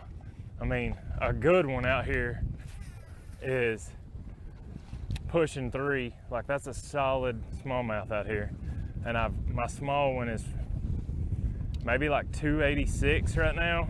And I feel like if I can replace it with one of those big ones like I have or bigger, then I will have done my job for the day. And if it works out, it works out. But it's I kind of dug myself too big a hole was just a little grass. But, you know, I said the other night that I thought 45 would win. And what stinks, and I know everybody's lost some, I've definitely had on 45 pounds in 3 days. Day one, I weighed in a line burning 14-incher. I mean, it was tight. I took it up there and had to get a courtesy bump and all that.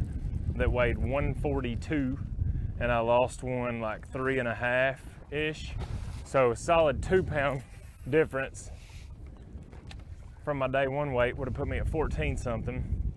And then yesterday I weighed in 13.4, and I weighed in a 2.2 and a 2.06, and I lost 2 solid ones like these 3-pounders. So that would have been 2 more pounds. And then today with what I've got, you know, but it is what it is. I know everybody loses them. Smallmouth are a little crazy. It's, you know, they're gonna come off some. But, so I spent my whole practice scanning. I know I've mentioned that, but I was gonna kind of go into what I'm throwing and what I'm using here. Sponsor plugs. But I've got all kinds of, what I don't necessarily want to call them rock piles. There's rock. Some of them, to me, look like what a shell bed would look like on the Tennessee River, hard spots. There may be just, you know, some of them zebra mussels.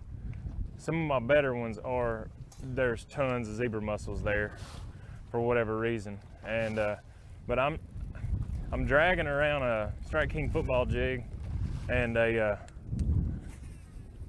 swing head with a structure bug. I'm, you know, chartreuse dyeing everything up. This water's pretty stained. And that's part of the deal. I had, you know, people that have watched live say, man, why are you not finessing them? Why are you not? Today is not necessarily a finesse day. The first 2 days probably should have a little bit, but a few of these holes have so much grass up there that, like throwing a Ned, throwing something with an exposed hook, I got grass all over me. And one thing I do know about smallmouth, don't know much about them, but one thing I do know is you got grass on your bait, you're not getting bit. So it's been an awesome morning so far. I've begged for wind all week, and we got it finally.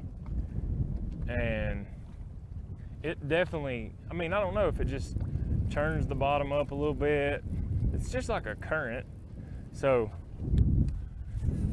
bass like it. Bass like wind. Wind's your friend. Now, when we first got out here this morning, it was rough. Now it's not quite as bad. Still gonna be a good fun ride back. We got about, I don't know, about 12 miles or so. And it's gonna be a good little fun ride. Going with them is always harder than going against them. But just dragging around this Strike King football jig, trying to force feed one. I've caught a pretty good bit of fish today. Like, I mean, it's been a good morning. Unusual for out here. I never had a day with this many numbers in practice. Now, I shook off some, but what Perkins hooked up. That's a little one. I say that. I saw him, but I couldn't tell. Perkins with a smallmouth interrupting his pros pointers there. You want to flop around all day? Just go ahead, bro. I ain't gonna get a fin because you crazy. These babies are. Okay, seriously. I'm not getting a fin because you're a maniac. This is madness. This is madness. Quit. Smallmouth strike back. This will be on Discovery Channel very soon. National Geographic. I'm not stepping on him. I'm just gonna barely pin him right there so he doesn't die in my floor. What's going on right now? But that one's not getting back cool. at him. He's like, Pretty hey, bro, you fish. got my mom in the live well. Built. I mean, they're not cool. They're footballs. I'd say that's a 2 1/4. We need like 4 1/4s. But I mean, each little cull, you know, even if it's for ounces, it's money. I mean, you know, I'm probably not going to win this dude, but AOY points are on the line, money's on the line, top 5 money's better, and you know, that's what we're shooting for. I'd love to make a run and at least push Keith. I think I had him by 1 point coming into this, and you know, if he were to win and I were to come in second, we'd go into the last one tied. I think that'd be pretty cool, but dude, that was another one. But I got a long way to go if I'm going to push him. Dudley, I'll be honest, he talks about pushing Keith. All he's got to do is run up there into the Fox River and, I mean, one-on-one. Here's what's got me excited, Luke. Here's what got me excited.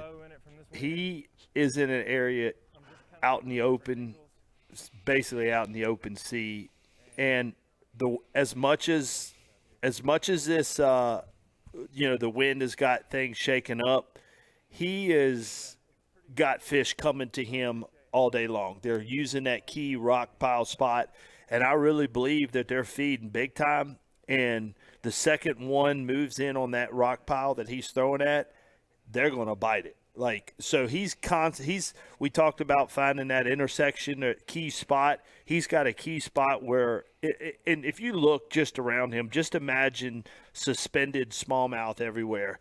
I think when it was slick, they were suspended up, you know, in the water column. They wasn't sucked to the bottom.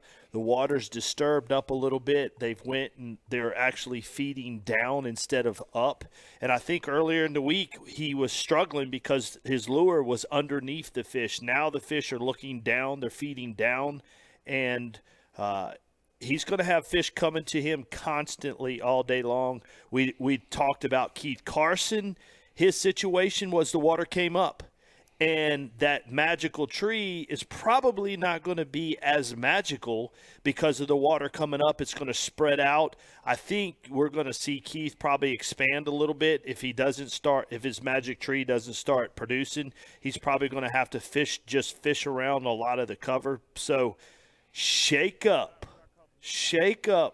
right now. Perkins wasn't even on the radar. Right? We talked about the top 4 being on the radar, much less the 10th place guy coming in on a northern fishery, 5 pounds behind and is leading right now. I thought he was getting ready to jack one jaw, but yeah, I'd like to apologize to Perkins. I've known Brandon a long time, and sorry for not giving you a shot today, being 5 pounds out. But we've just seen that so many times on northern fisheries. It's hard to upgrade, and you are hearing that from Brandon now. He's like, man, my smallest fish is close to 3 pounds, which has been one of the bigger fish, and a lot of the guys that are in the leader, you know, the creels, that 3 pound average is hard to get, and he needs those 3 pound plus fish to make Coles now off to an amazing start on Showdown Saturday. His smallest right now is 2.8. Come on, it's 10:15 right now. He's got 6 more hours to catch another 3 or 4 pounder. No doubt about it.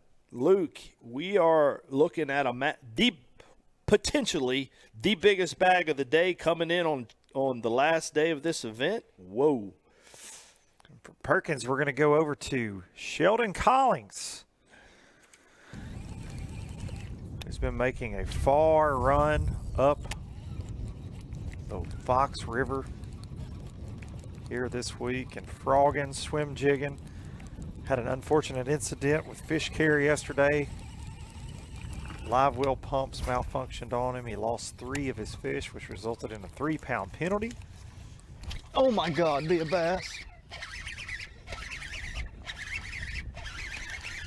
It's not. Golly.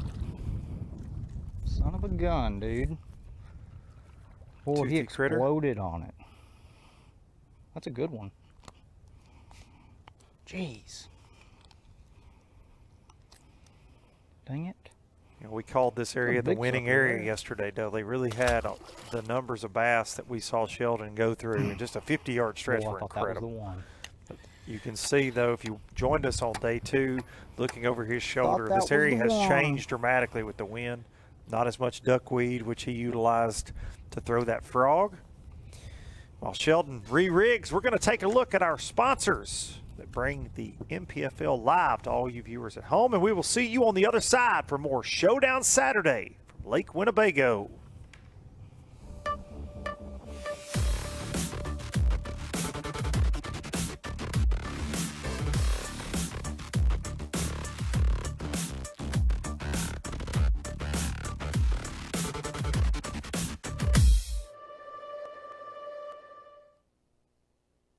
Mike Nugent, Fully Loaded Pro from Woodville, Texas.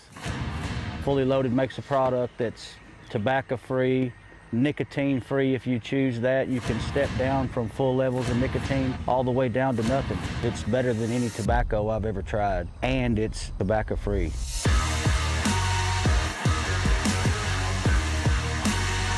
Fully Loaded started their non-tobacco passion in the kitchen of their home, and it's grown into something huge. Fully Loaded can sign you up for a subscription, and they mail you product at any time that you desire. Search them on Facebook, Instagram. You can go to fullyloadedchew.com, get a can of chew for $1.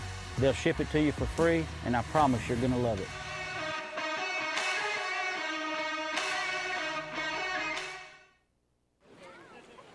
All right, guys, no insurance talk on beach day.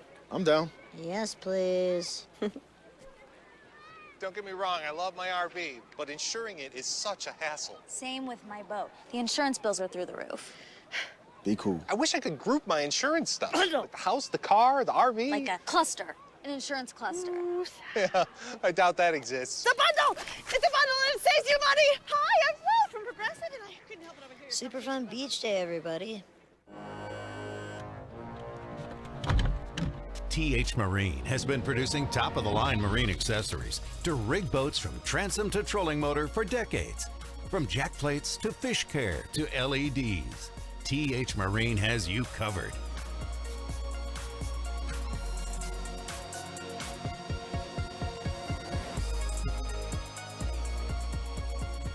TH Marine, outfitting your boat from transom to trolling motor. This is my passion.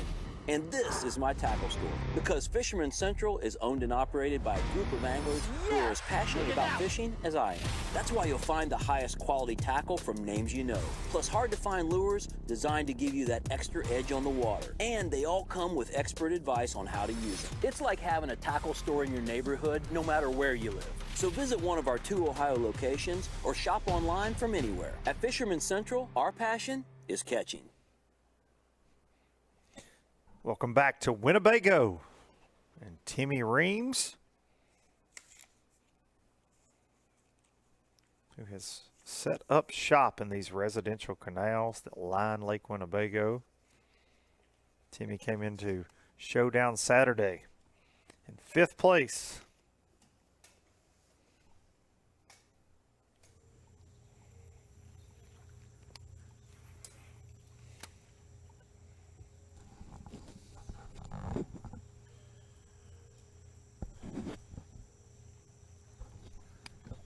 In this one.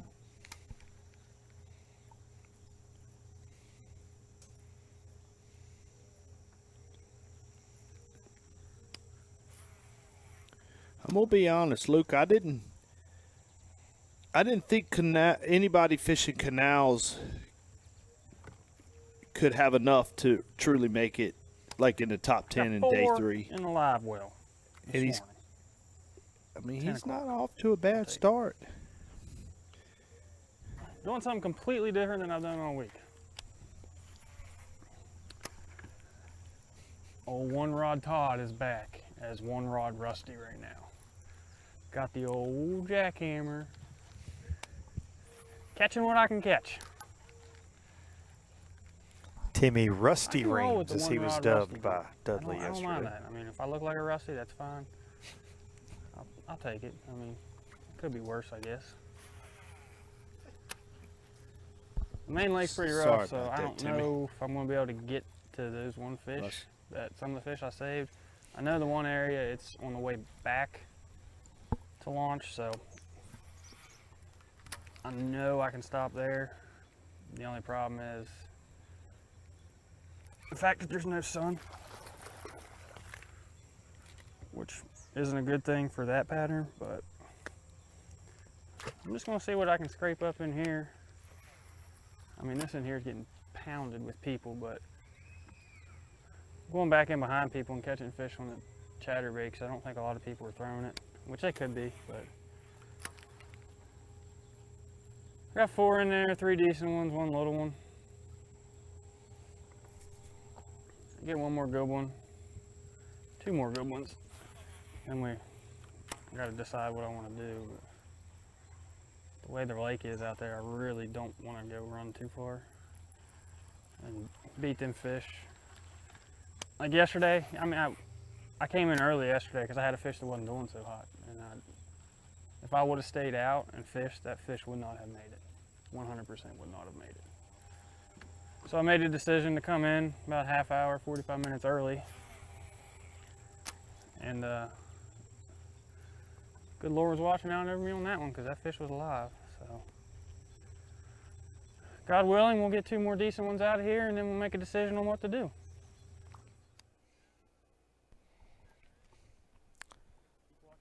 What do you think about the decision to go to the jackhammer there for Timmy Rusty Reams, Dudley? I think he did a phenomenal job in recognizing that early enough. What had got him here was skipping boat docks with a wacky worm. He realized, hey, I mean, just look right above his head. They got dark conditions, expecting rain. Now, there's not wind, there's not really much wind in this canal, but he's trying to catch those same bass that were underneath the dock that are out on those grass patches along seawalls, just that are roaming in and out of that canal. Phenomenal job, and I must say, phenomenal job of putting that wacky worm down and using a bait that he could cover a lot of water with. We saw Timmy utilize that same vibrating jig at Pickwick to a top 10, while most of our anglers were offshore fishing. Good to have Timmy Rusty Reams back in the top 10 here at Lake Winnebago. And for Timmy, we're going to get a look at the bass warrior himself, Luis Fernandez, who's been working an unusual pattern out on the main lake, fishing some rock dikes all week, catching smallmouth and largemouth. The bass warrior, Luis Fernandez.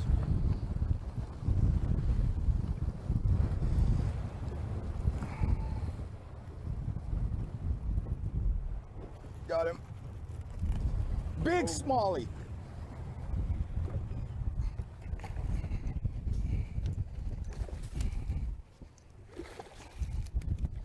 I can lip him. It's too big.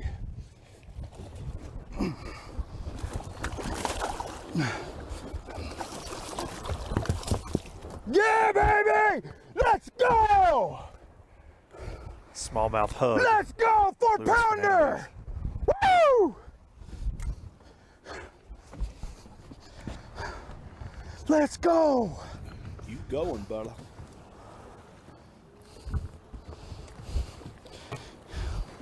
Thank you, Lord.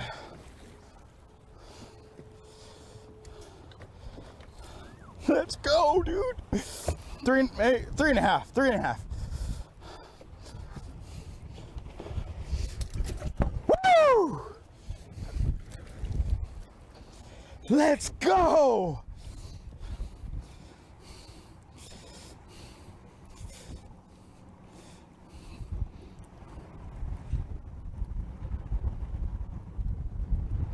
See Lewis updating that Way Live app. Lewis is my boy. Dude. Yes! Dude, they're hearing this one. Woo-hoo-hoo-hoo! So much fun to watch. Has a passion for life, Luis Fernandez. We've seen so many times yes, double dude. it up with smallmouth. You know, when you catch one, it's like within the next few casts, you can catch another one. They really wolf packed up, especially these Dude, shallow did you see her smallmouth, jump? it seems. At least 3 or 4 feet in there. I was like, oh my God, dude.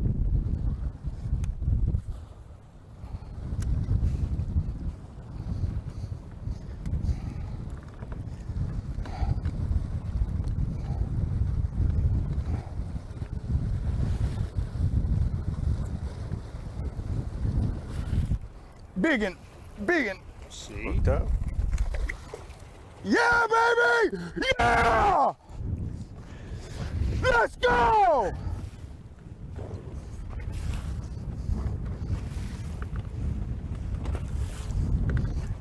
Fernandez came into Showdown Saturday in 7th place. 4-pounder, baby! Woo-hoo-hoo! Let's go, dude! Gosh, she had it, dude. Come on. I don't want to hurt you, girl. His adrenaline. Okay, we got a call. I got to get off these rocks. His adrenaline is on another level right now.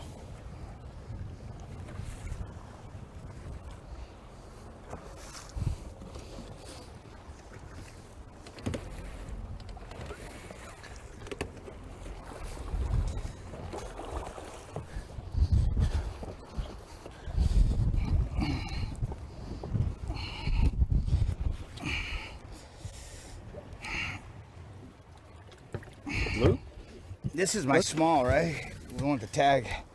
I'll call later. I know this is my small. What a call, baby. Yeah, that's my small, for sure. Now, Luke, we're looking at a 4-pound deficit for Luke. You know, Perkins was almost 5 pounds. Looking at the leaderboard, Lewis, I mean, he's basically 4 pounds, not 5. Doable. Like he just said with his mount, he caught a 3.5 and a 4-pounder, basically back to back. That's a pound and a half above what a 15-pound limit would be if he gets all 3-pounders. You know, we're looking at some of these people we were putting the top 4 as threats. Lewis is about to threaten this lead now. Carson having a tougher day, and for those guys lower in that top 10 to be able to threaten Carson definitely has to falter a little bit, and we've seen that so far in the first few hours here on Showdown Saturday.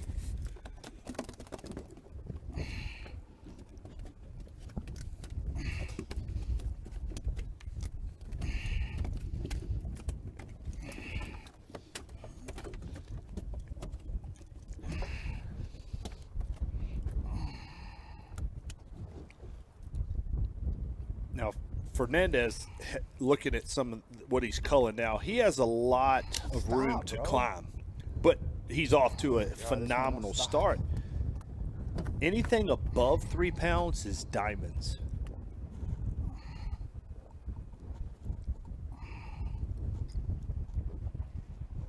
Stop, please. That one's heavier, huh? Yeah, that one's heavier. So this one goes. So it's a toss up between these two.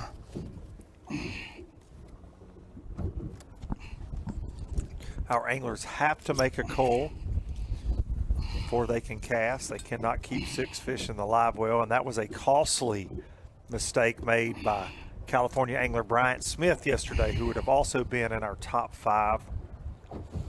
Unfortunately, after the penalty, Number 5 is my light. he was just outside of our top 10 heading into Showdown Saturday. So we were giving Carson a hard time for teaching us to count to 5 yesterday, but it is certainly a mistake that happens out here in the heat of the moment.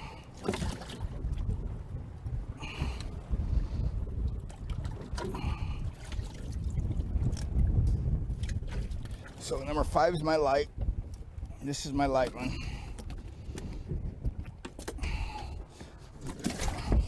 And then between these two,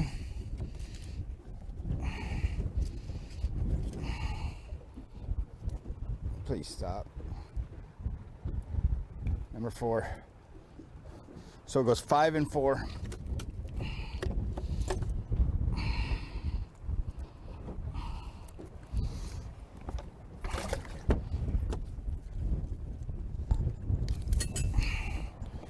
lot of room to So grow. 5's first to go, and then 4. Let's go, baby!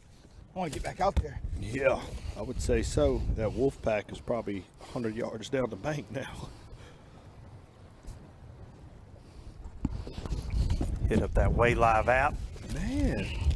My boy, I told you. The Bass Warrior knows what's up. Luis Fernandez.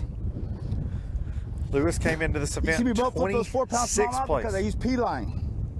P-line Halo. Strongest line on the market.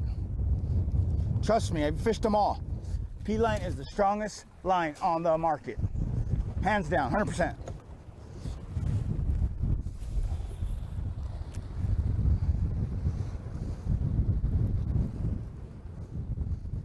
Dude, there might be a little school right there.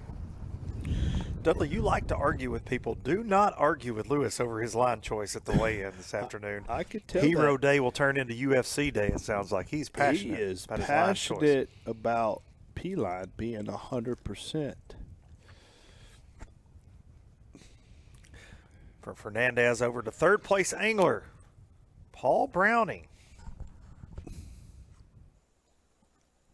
That is the same tree he doubled up on in. Oh my God!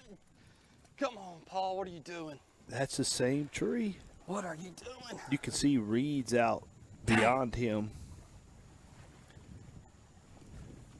Man, it's amazing how these isolated or just particular trees are holding. That's how many bass are moving in this lake.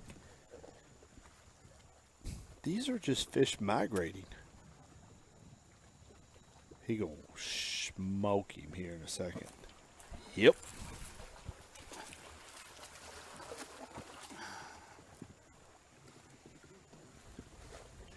Number 5.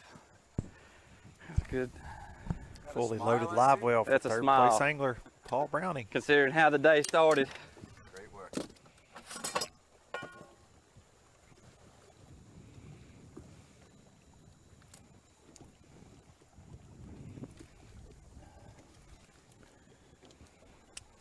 Now we got room to grow.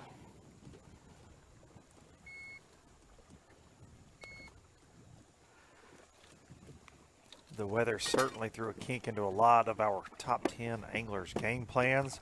They're adjusting well. We're expecting a lot of rain. Of course, we're getting plenty of wind.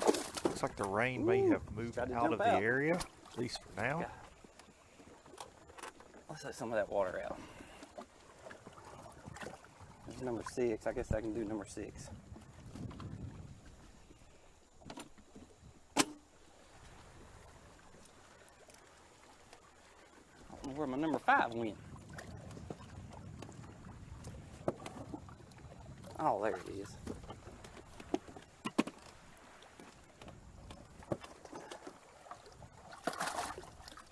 Well, that one's trying to escape.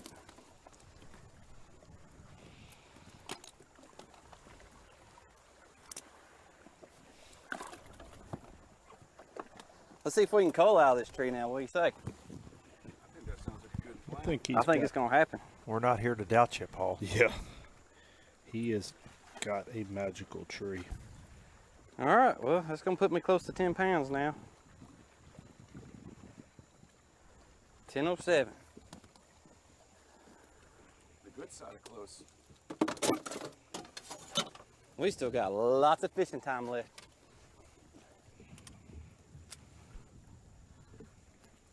I need that one that flashed on my bait to bite. Dang. All of our anglers in the top 10 get to check in the last flight. I caught that Dudley, fish because I retied. after 4:30 p.m. From our third place pro coming into Showdown Saturday, Paul Browning over to second place pro, the Michigan angler, Buck Mallory. Buck has got a few good fish already in the live well, Luke, and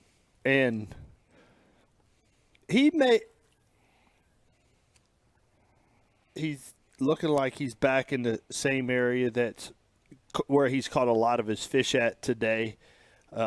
You can see the river making a bend to the right up there, so he's in a migratory route area. Hooked up. Come on. Be a good fish. Stay buttoned. I don't know if he's going to keep or not, but I'm going to catch him. Buck was confident in a 15-pound bag today. Yeah, he When certainly they get in that was. current, man, they're tough and they're mean. When the big Smallmouth cat caught are. up They with just him this morning at takeoff. they'll take right off and go.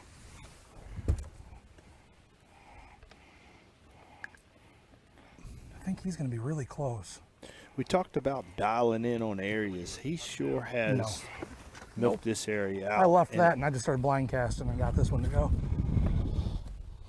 It's definitely restocking. 14 and a for half. him. I'll take that. Line burners count. When you need 5, I hope that's the smallest one, and I hope I have a chance to cull them out, but it's nice to have him in the bag for now. Come on, sit still. Little guy.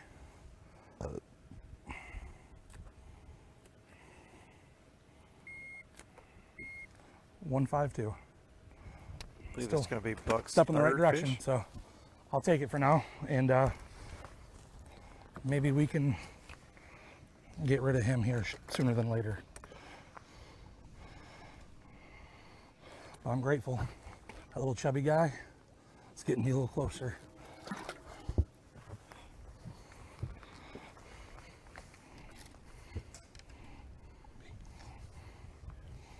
Here's it.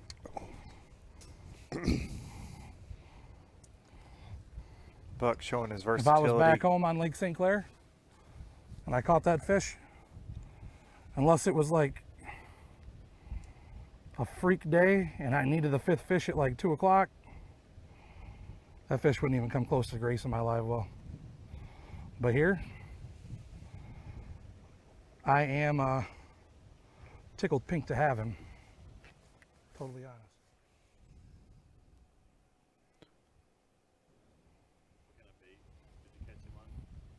The drop shot, Strike King, baby Z2. Just that little bitty guy. It's exactly what I've caught all my smallmouth on this whole week, so.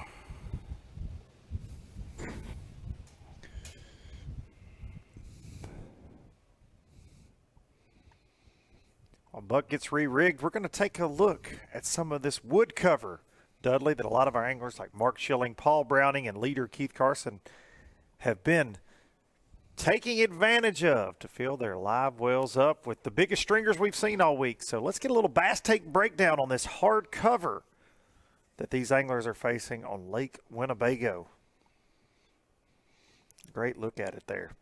Yeah, anytime you have cover like that in the water, it's always susceptible to bass. But what we got going on this week is basically they're in an area where it's a lot of clean water.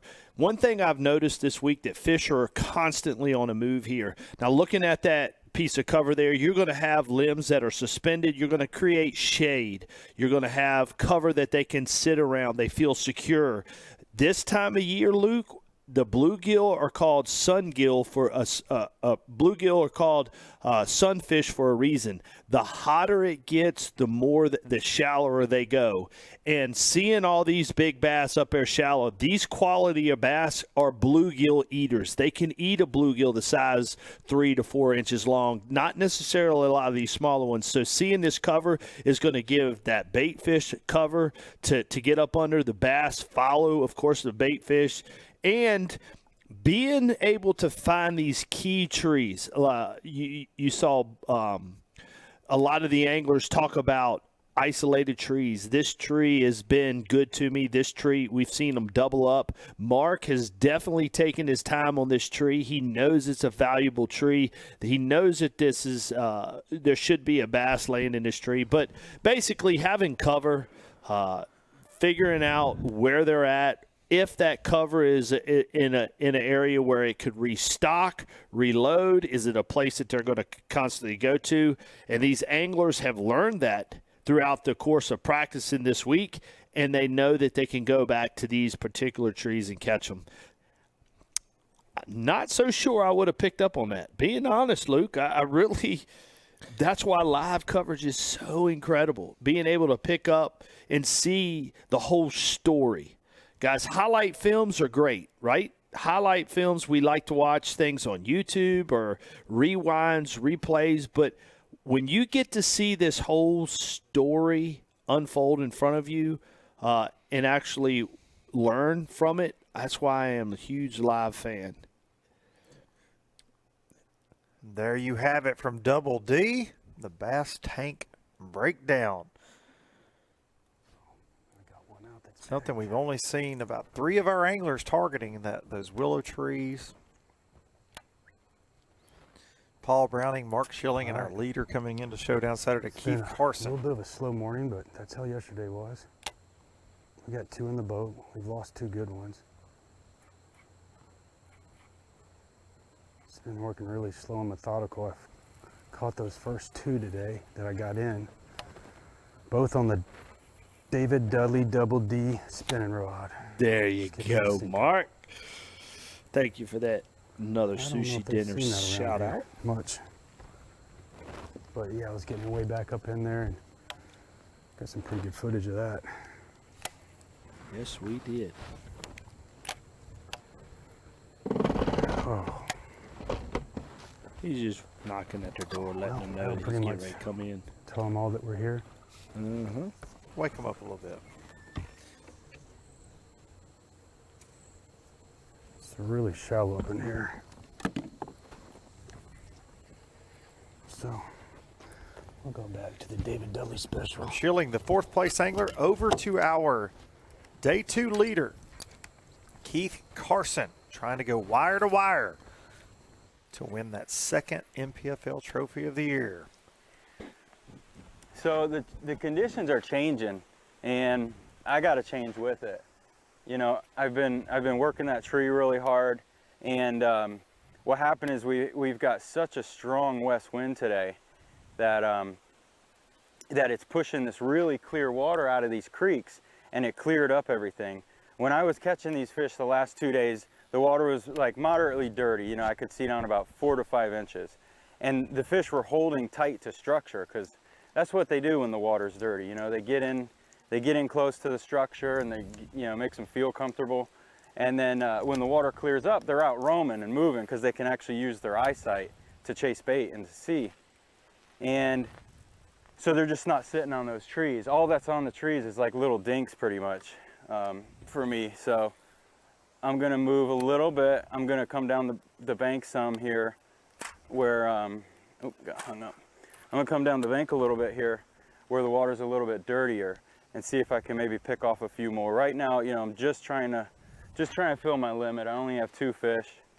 I will come back to that stuff, but I'm gonna come down here, do some of that, and then I've got a couple smallmouth spots I can hit quickly.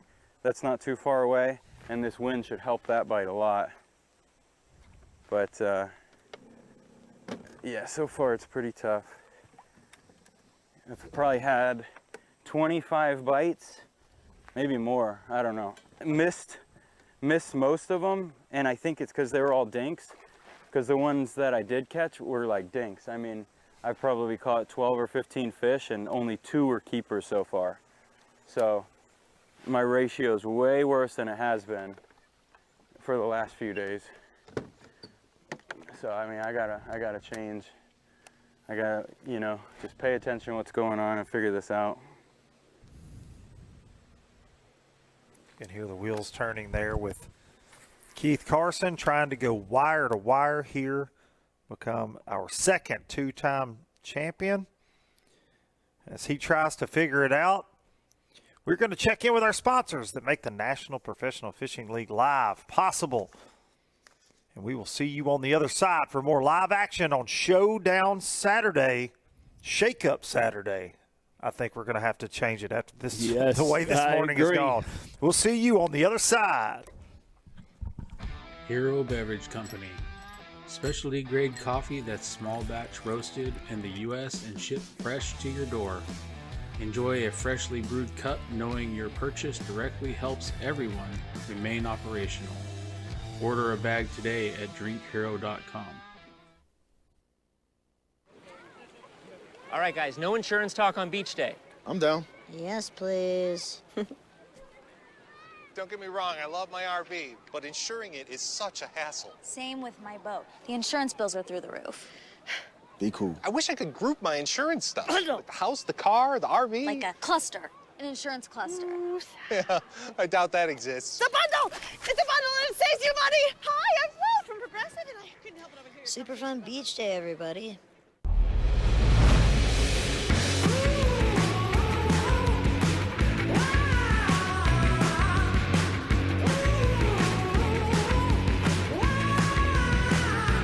Jake Schultz, Norco Tackle. My name's Frank Ramsey, TH Marine Pro. NPFL, TH Marine Pro, Shane Cole here.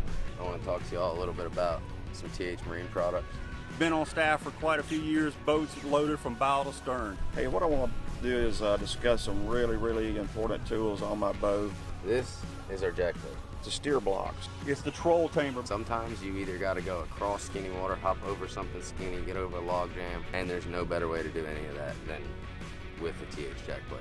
The steer blocks, you know, keep the motor from going from side to side, going down the highway. It's just a safe feature that TH Marine has come up with. I live up on the Great Lakes, so you have to have something to keep that trolling motor secure. It locks to your boat, does not move. And TH Marine just makes such a quality product. Can't beat their products. I wouldn't fish without it. TH Marine. TH Marine. TH Marine. Check out everything on thmarine.com.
We got movement. You want a treat? Huh? Oh, here we go. We got movement. We got movement. You want a treat? One of the coolest things about this weigh-in here for stop number 5 of the National Professional Fishing League here in Oshkosh, Wisconsin, is where the weigh-in is going to take place, Menominee Park. It is a fantastic place to bring the family because right now I'm standing in a zoo in Menominee Park. That's right, a zoo that is completely free to the public. So you want to come see this weigh-in. It's going to be the biggest weigh-in we've had of the year. We have all kinds of things lined up, but while you're waiting for the weigh-in to kick off, you could come right here to the zoo and enjoy yourself with the family for no dollar spent. Just enjoy yourself and enjoy the zoo at Menominee Park. What are the odds we come to the zoo? And who else is here already checking it out? David Dudley and Luke Duncan. What's up, fellas? Eating breakfast? All right.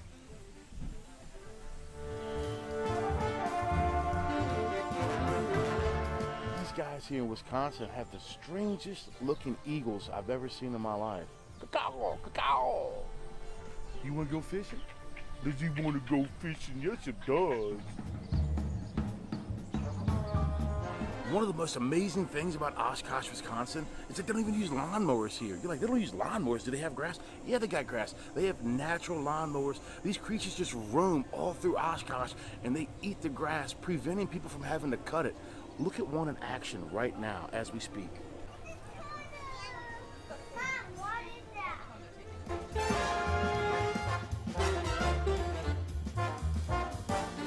Can't believe that we're here at the zoo in Menominee Park, right beside where the weigh-in is going to take place, and we ran into the Oshkosh Lake Winnebago goat.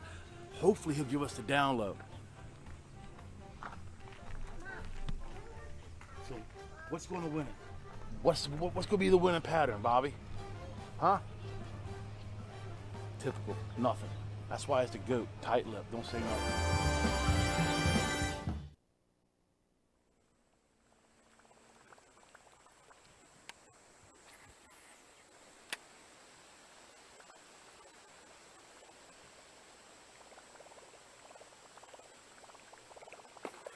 Got him. Stay on. Yes. Did you see? Oh my gosh. Hit it at the trolling motor. How cool was that? That was freaking awesome. That's a keeper. He ain't a giant, but he'll keep. Welcoming us back to Lake Winnebago, and he made a bait 15 change inches. To a buzz bait. Let's see what he weighs. This should be keeper number 3 for our leader. Florida's Keith Carson. 2 even.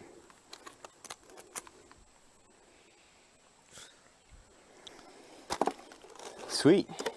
That's it, man. So maybe I gotta stay out of that clear water for a little. I don't know. I don't really know, but it's fair to say that Carson did not expect hit it right at the trolling. Brandon Perkins to be in the back of his mind today. Little does he know, Perkins out on the big lake making noise while Carson makes adjustments. Oh, isn't it awesome? It sounds good. Like I don't know, if I was a fish, I don't think I could resist that. Man, I can't believe I caught that one. He hit it like right there. Like right there. I caught a big one here in practice on this. And the conditions were exactly like they are right now. When I found these fish, the conditions were exactly like they are right now, except the water was at least 6 inches higher than it is right now, maybe more. It might have been like 8 inches higher, because we had all the rivers, including the Wolf River and everything, they were just pumping with current because of rain that we had like a week ago. And now they stopped. This river here was actually flowing backwards on day 1 of the tournament.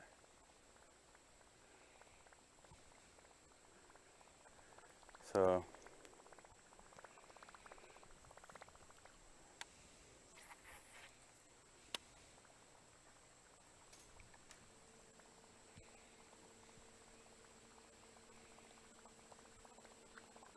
sweet. Got one more. So now I just need 2 more, and then I'll worry about catching a 3-pounder somehow. Just, you know, catch one at a time.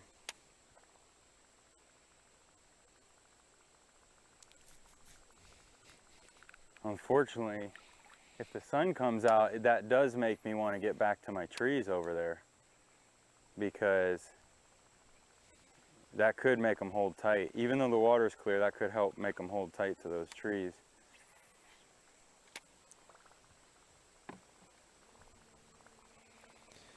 From our leader, Keith Carson, who just boated his 3rd keeper here on Showdown Saturday, over to one of the guys that's trying to run him down. Arkansas's Paul Browning started the day in 3rd place, steadily climbing the leaderboard this morning.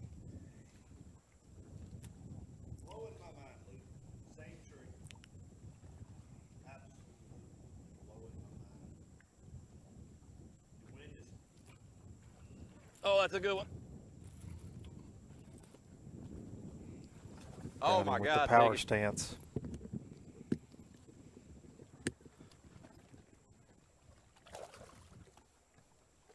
Stay big, baby. Oh yeah, that's what I'm talking about right there. Whoa! Oh yes! Come on, baby, get you some of that. Did you get a good picture of that one? It's nice. That's game changer right there. Little shout out to the Twin Visuals crew out there taking pictures on the water. I've been needing one of them bad today. Earning their stripes today in this rough water, just like all of our cameramen. 390.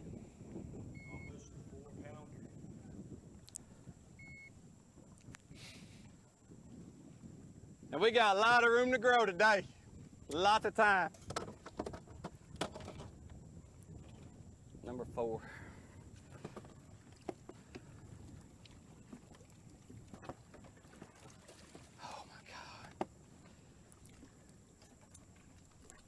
I believe that's gonna,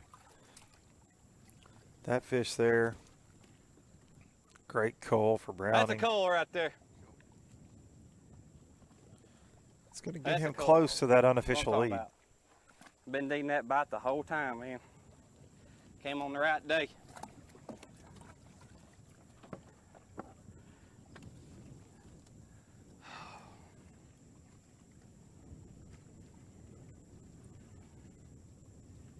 Look at that rising water. These Schilling, Browning, and Carson are all in the relative.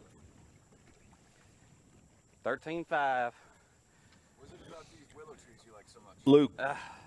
It's a hard cover, and there's not a whole lot of them in the lake. I spent 3 days of practice in this lake, and all the trees are blowed off towards the bank. And the willow trees, they don't have a lot of acid in them, so the fish they really like them. It's good hard cover, something different. It's got a lot of little limbs and stuff in there, man, for them fish to hide in. It's a little bit different than a dock. Them docks ain't got no brush around them. I looked for a long time trying to find the brush on the docks and could never find it. This is the only thing that's kind of different with the whole lake that I've seen is shallow wood. And these fish, they do not care to be shallow. I mean, they're in the dirt, some of them. I mean, you can, as you watch, as soon as I flip in there, it's headed out, I mean, it's not even a foot of water.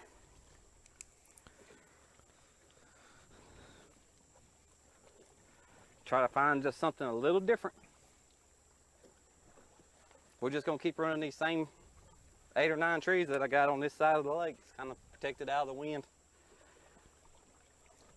I thought I needed that other stretch over there, but the way it's looking, not gonna need it. We get one more bite like that, Keith's gonna have to catch him. It's gonna happen in this tree again. I'm gonna catch another one. You start to get the feeling that Browning is feeling that he has a chance on Showdown Saturday with a quality fish like that, making a great call. Keith's starting to figure a few things out too. It is definitely a showdown to say the least. We're going to go from Browning over to Oklahoma's Sheldon Collings, who would have started the day in our top 5. Unfortunately had some fish care issues yesterday. Man. Gave us the best coverage yesterday. Just what all bass fishermen love, a good topwater bite. He's back. Look at that hole. More of the same today. Look at that hole. Come eat, Kermit.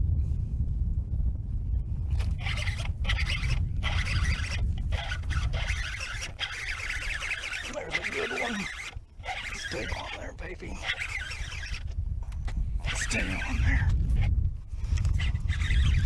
Stay on there.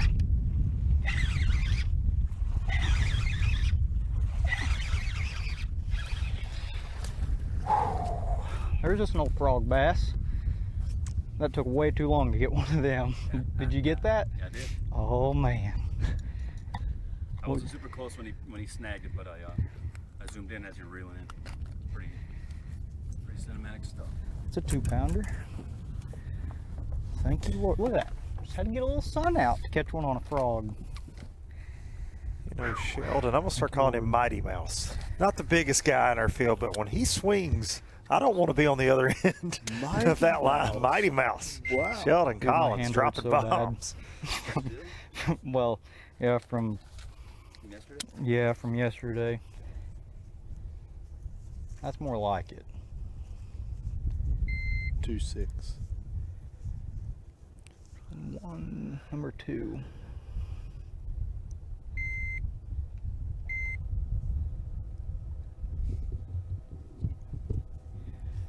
Number 2. A 2 1/4. These largemouth are beautiful in these backwaters. Thank you, Lord.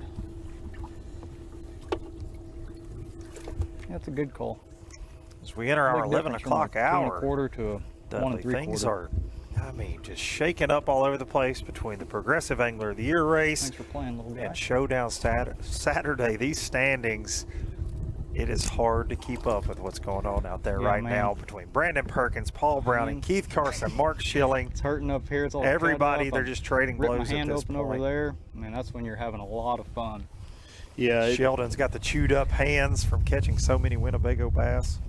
But not only the AOY at the top, but there's a big race at the AOY, cut line. I really think they all moved right here because I think every fish I've got in there came out of this hole. Other than what, one? Sheldon certainly found a magical area this week. Magical wind hole. Pushed them up here. Area with a hole.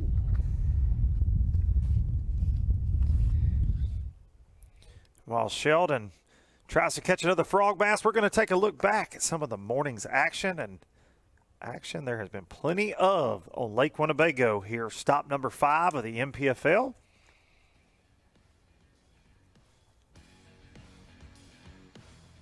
Oh my God! Arkansas's Paul Browning started the day in 3rd place. He is putting it together on Showdown Saturday. Finding a magic tree of his own, Dudley. Seen several fish catches around the same tree this morning.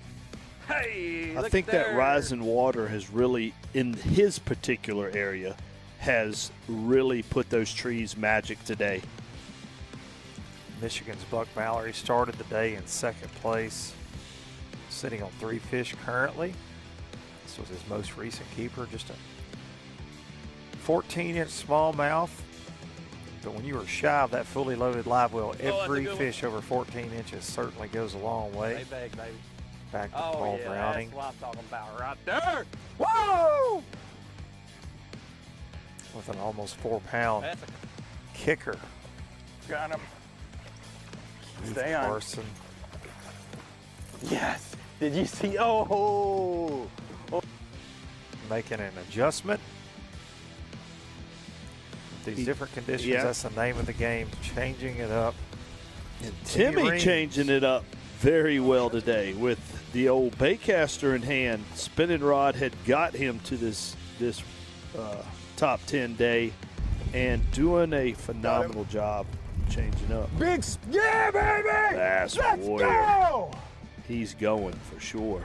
Let's go, 4-pounder! Woo! Doing the smallmouth hug this morning. Luis Fernandez also changing it up to a vibrating jig.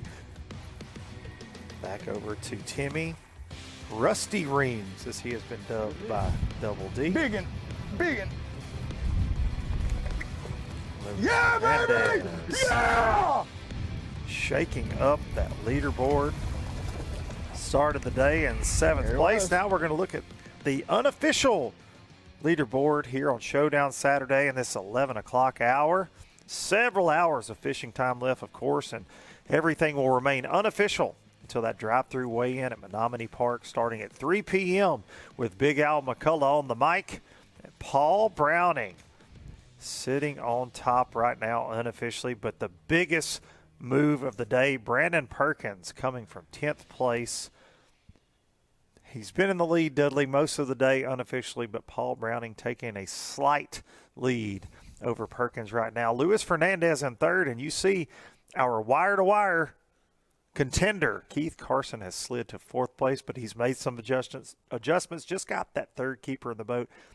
William Fletcher, Timmy Reams, Mark Schilling, Buck Mallory, Brian Hatfield, and Sheldon Collings rounding out that unofficial top 10. And, of course, like I said, Dudley, that drive-through weigh-in, there are going to be plenty of fireworks there this afternoon. And during the day there at Menominee Park, you can check out Hero Day.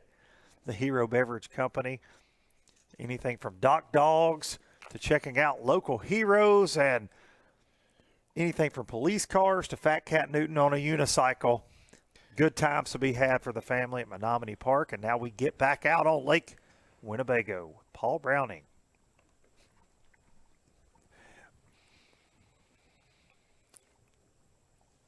One of the things I've noticed with Paul is that hooked up. Oh my God, don't lose. Come on, stay on there, baby.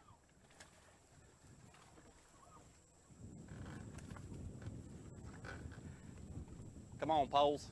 A little hot mess of Dudley action right Yes, there. this is definitely the We are having a malfunction. Look at this. This is terrible. My pole ain't coming up.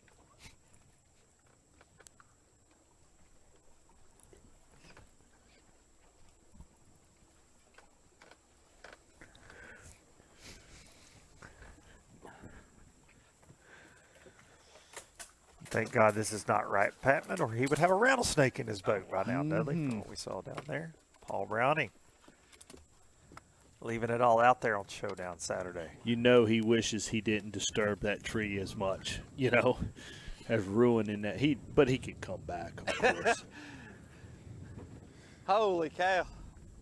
That stupid pole wouldn't come up to save my life. I gotta get a new button. I don't think it's gonna help me, but that was fun. Paul having a great time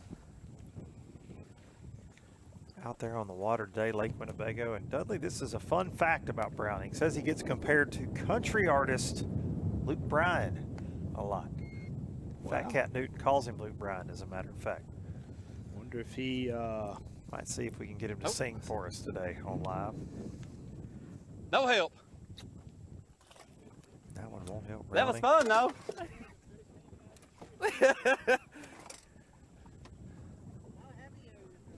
Half ounce. I'm gonna have to re-spool now.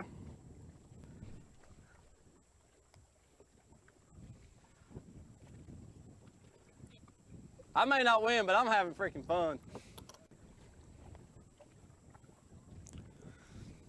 From Browning back over to Sheldon Collings. They'll be looking Frogman. for a video shot for the big one. I'm going to cast in the same hole just a little bit to the left of it. That's right. You gotta tell me, 'cause I gotta keep a better eye on it. Oh, I missed. Again. Damn. Way off. That was like 16 feet to the left. Yeah. You think I'd be better at casting than that? Oh, the wind, I'm assuming. Yeah, it makes it tough. That Messing frog, up. it catches wind real bad. You gotta use that Oklahoma English. Yep. Oh, that's a big one, dude. That's a big one. Oh gosh, we gotta go. We gotta go up there.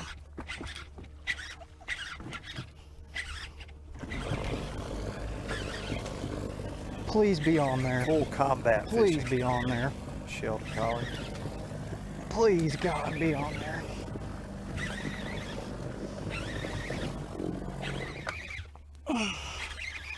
Please, God, let that fish be on there. I think he's going to be on there, big cat. I don't think he is. Yeah, he is. Is it a bass? Oh, he's not very big. He'll help, though. Golly. It's always that moment of, does it have teeth? It's a big. It's when a you big. reach your hand into the grass of Lake Winnebago. I don't know if he'll help. You good? Yep. I underestimated that step. Another quality fish. Well, I thought it was Sheldon like 2.5, Collings. 3 pounder. And like what we've seen with Perkins on this tougher day for some of our leaders, wouldn't take much for Sheldon to get back into this Be a from 2-pounder, ninth buddy. place. Yeah. You know those 3 pounds are in the back of his mind, though, every Absolutely. time he sets the hook. He would be in He'll fourth place as of right now. He will. He's on the 202. unofficial. Way live app Hey, dude. with that Calm 3 yourself. pounds.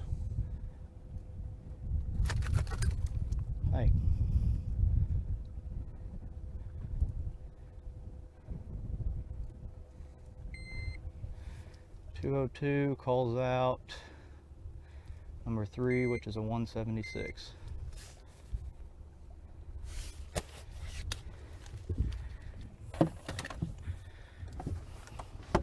Number 3.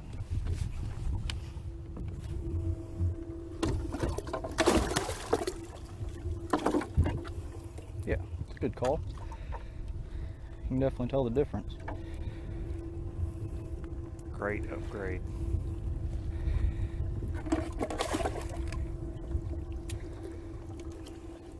Number 1 was about the same size as this one.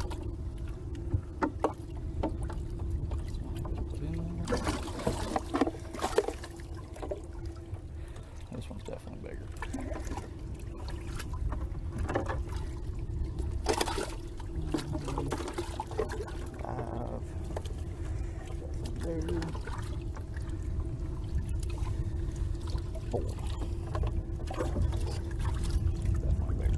See you, little buddy. Thanks for playing.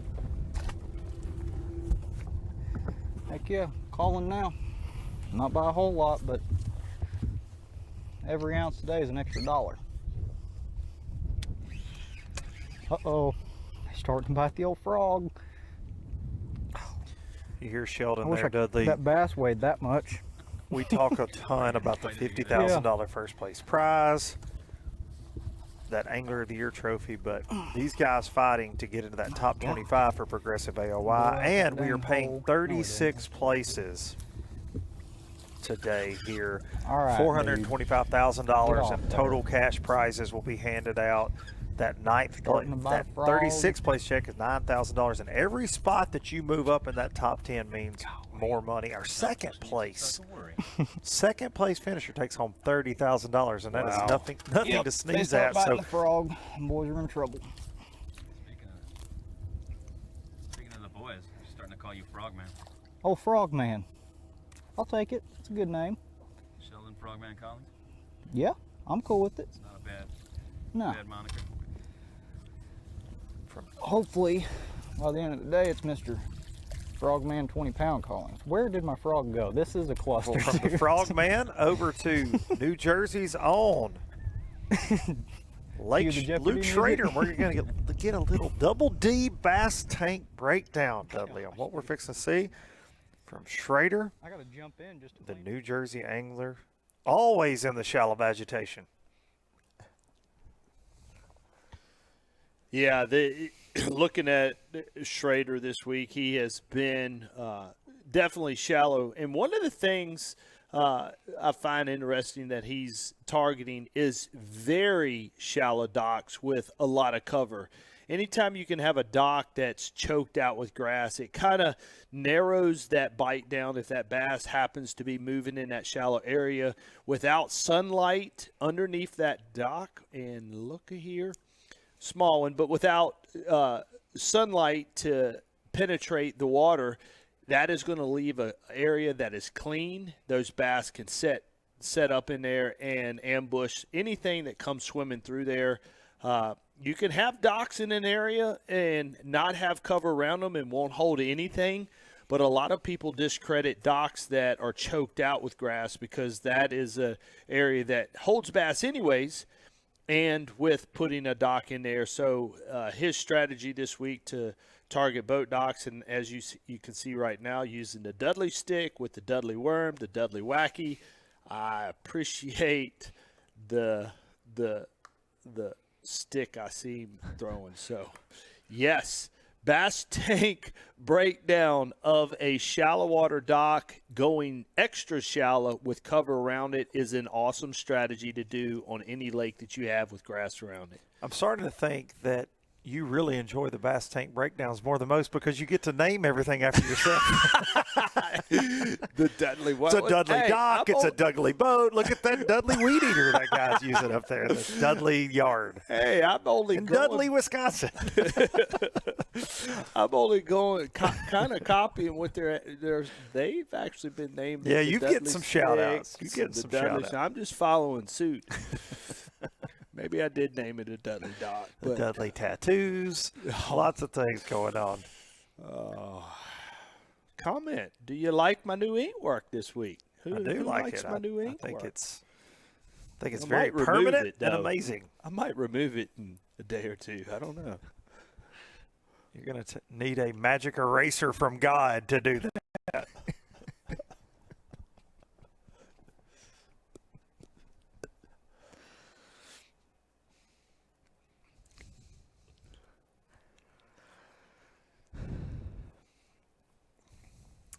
All right, as Schrader works that Dudley stick and the Dudley bait around the Dudley docks, we're going to check in with our Dudley sponsors here for the National Professional Fishing League. We'll be back on the other side for more Showdown Saturday from Lake Winnebago.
This is my passion, and this is my tackle store. Because Fisherman Central is owned and operated by a group of anglers who are as passionate about fishing as I am. That's why you'll find the highest quality tackle from names you know. Plus hard-to-find lures designed to give you that extra edge on the water. And they all come with expert advice on how to use them. It's like having a tackle store in your neighborhood, no matter where you live. So visit one of our 2 Ohio locations or shop online from anywhere at Fisherman.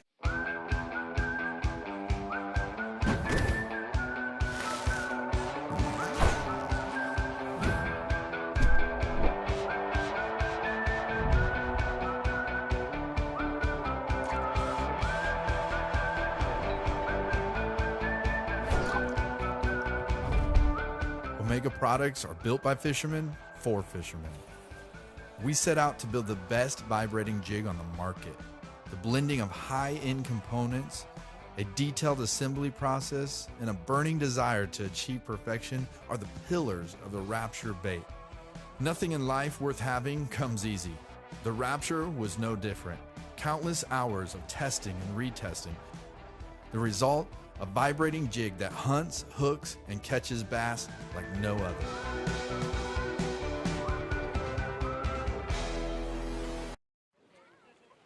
All right, guys, no insurance talk on beach day.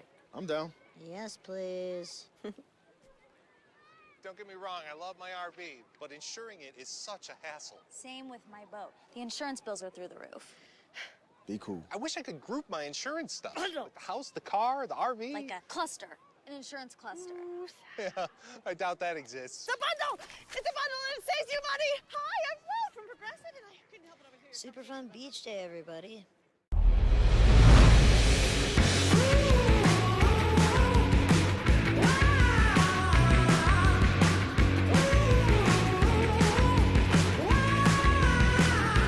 Jake Schultz, Norco Tackle. My name's Frank Ramsey, TH Marine Pro. NPFL, TH Marine Pro, Shane Cole here. I want to talk to you all a little bit about some TH Marine products. Been on staff for quite a few years, boats loaded from bow to stern. Hey, what I want to do is discuss some really important tools on my boat.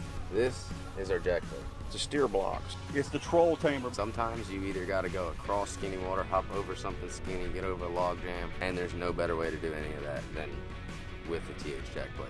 The steer blocks, you know, keep the motor from going from side to side, going down the highway. It's just a safe feature that TH Marine has come up with. I live up on the Great Lakes, so you have to have something to keep that trolling motor secure. It locks to your boat, does not move. And TH Marine just makes such a quality product. Can't beat their products. I wouldn't fish without it. TH Marine. TH Marine. TH Marine. Check out everything on thmarine.com.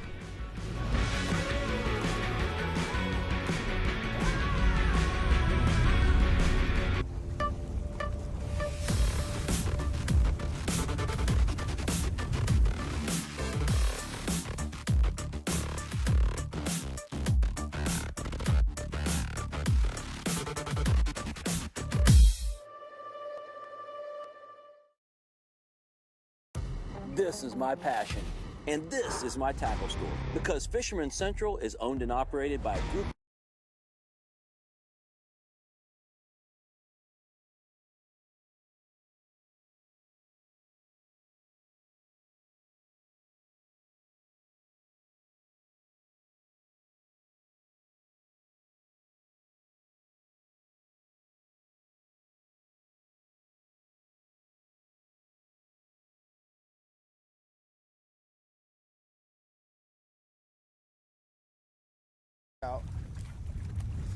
I just don't know if all that wind pushed them off this area this morning and last night. I don't think so, because those fish that we caught up north.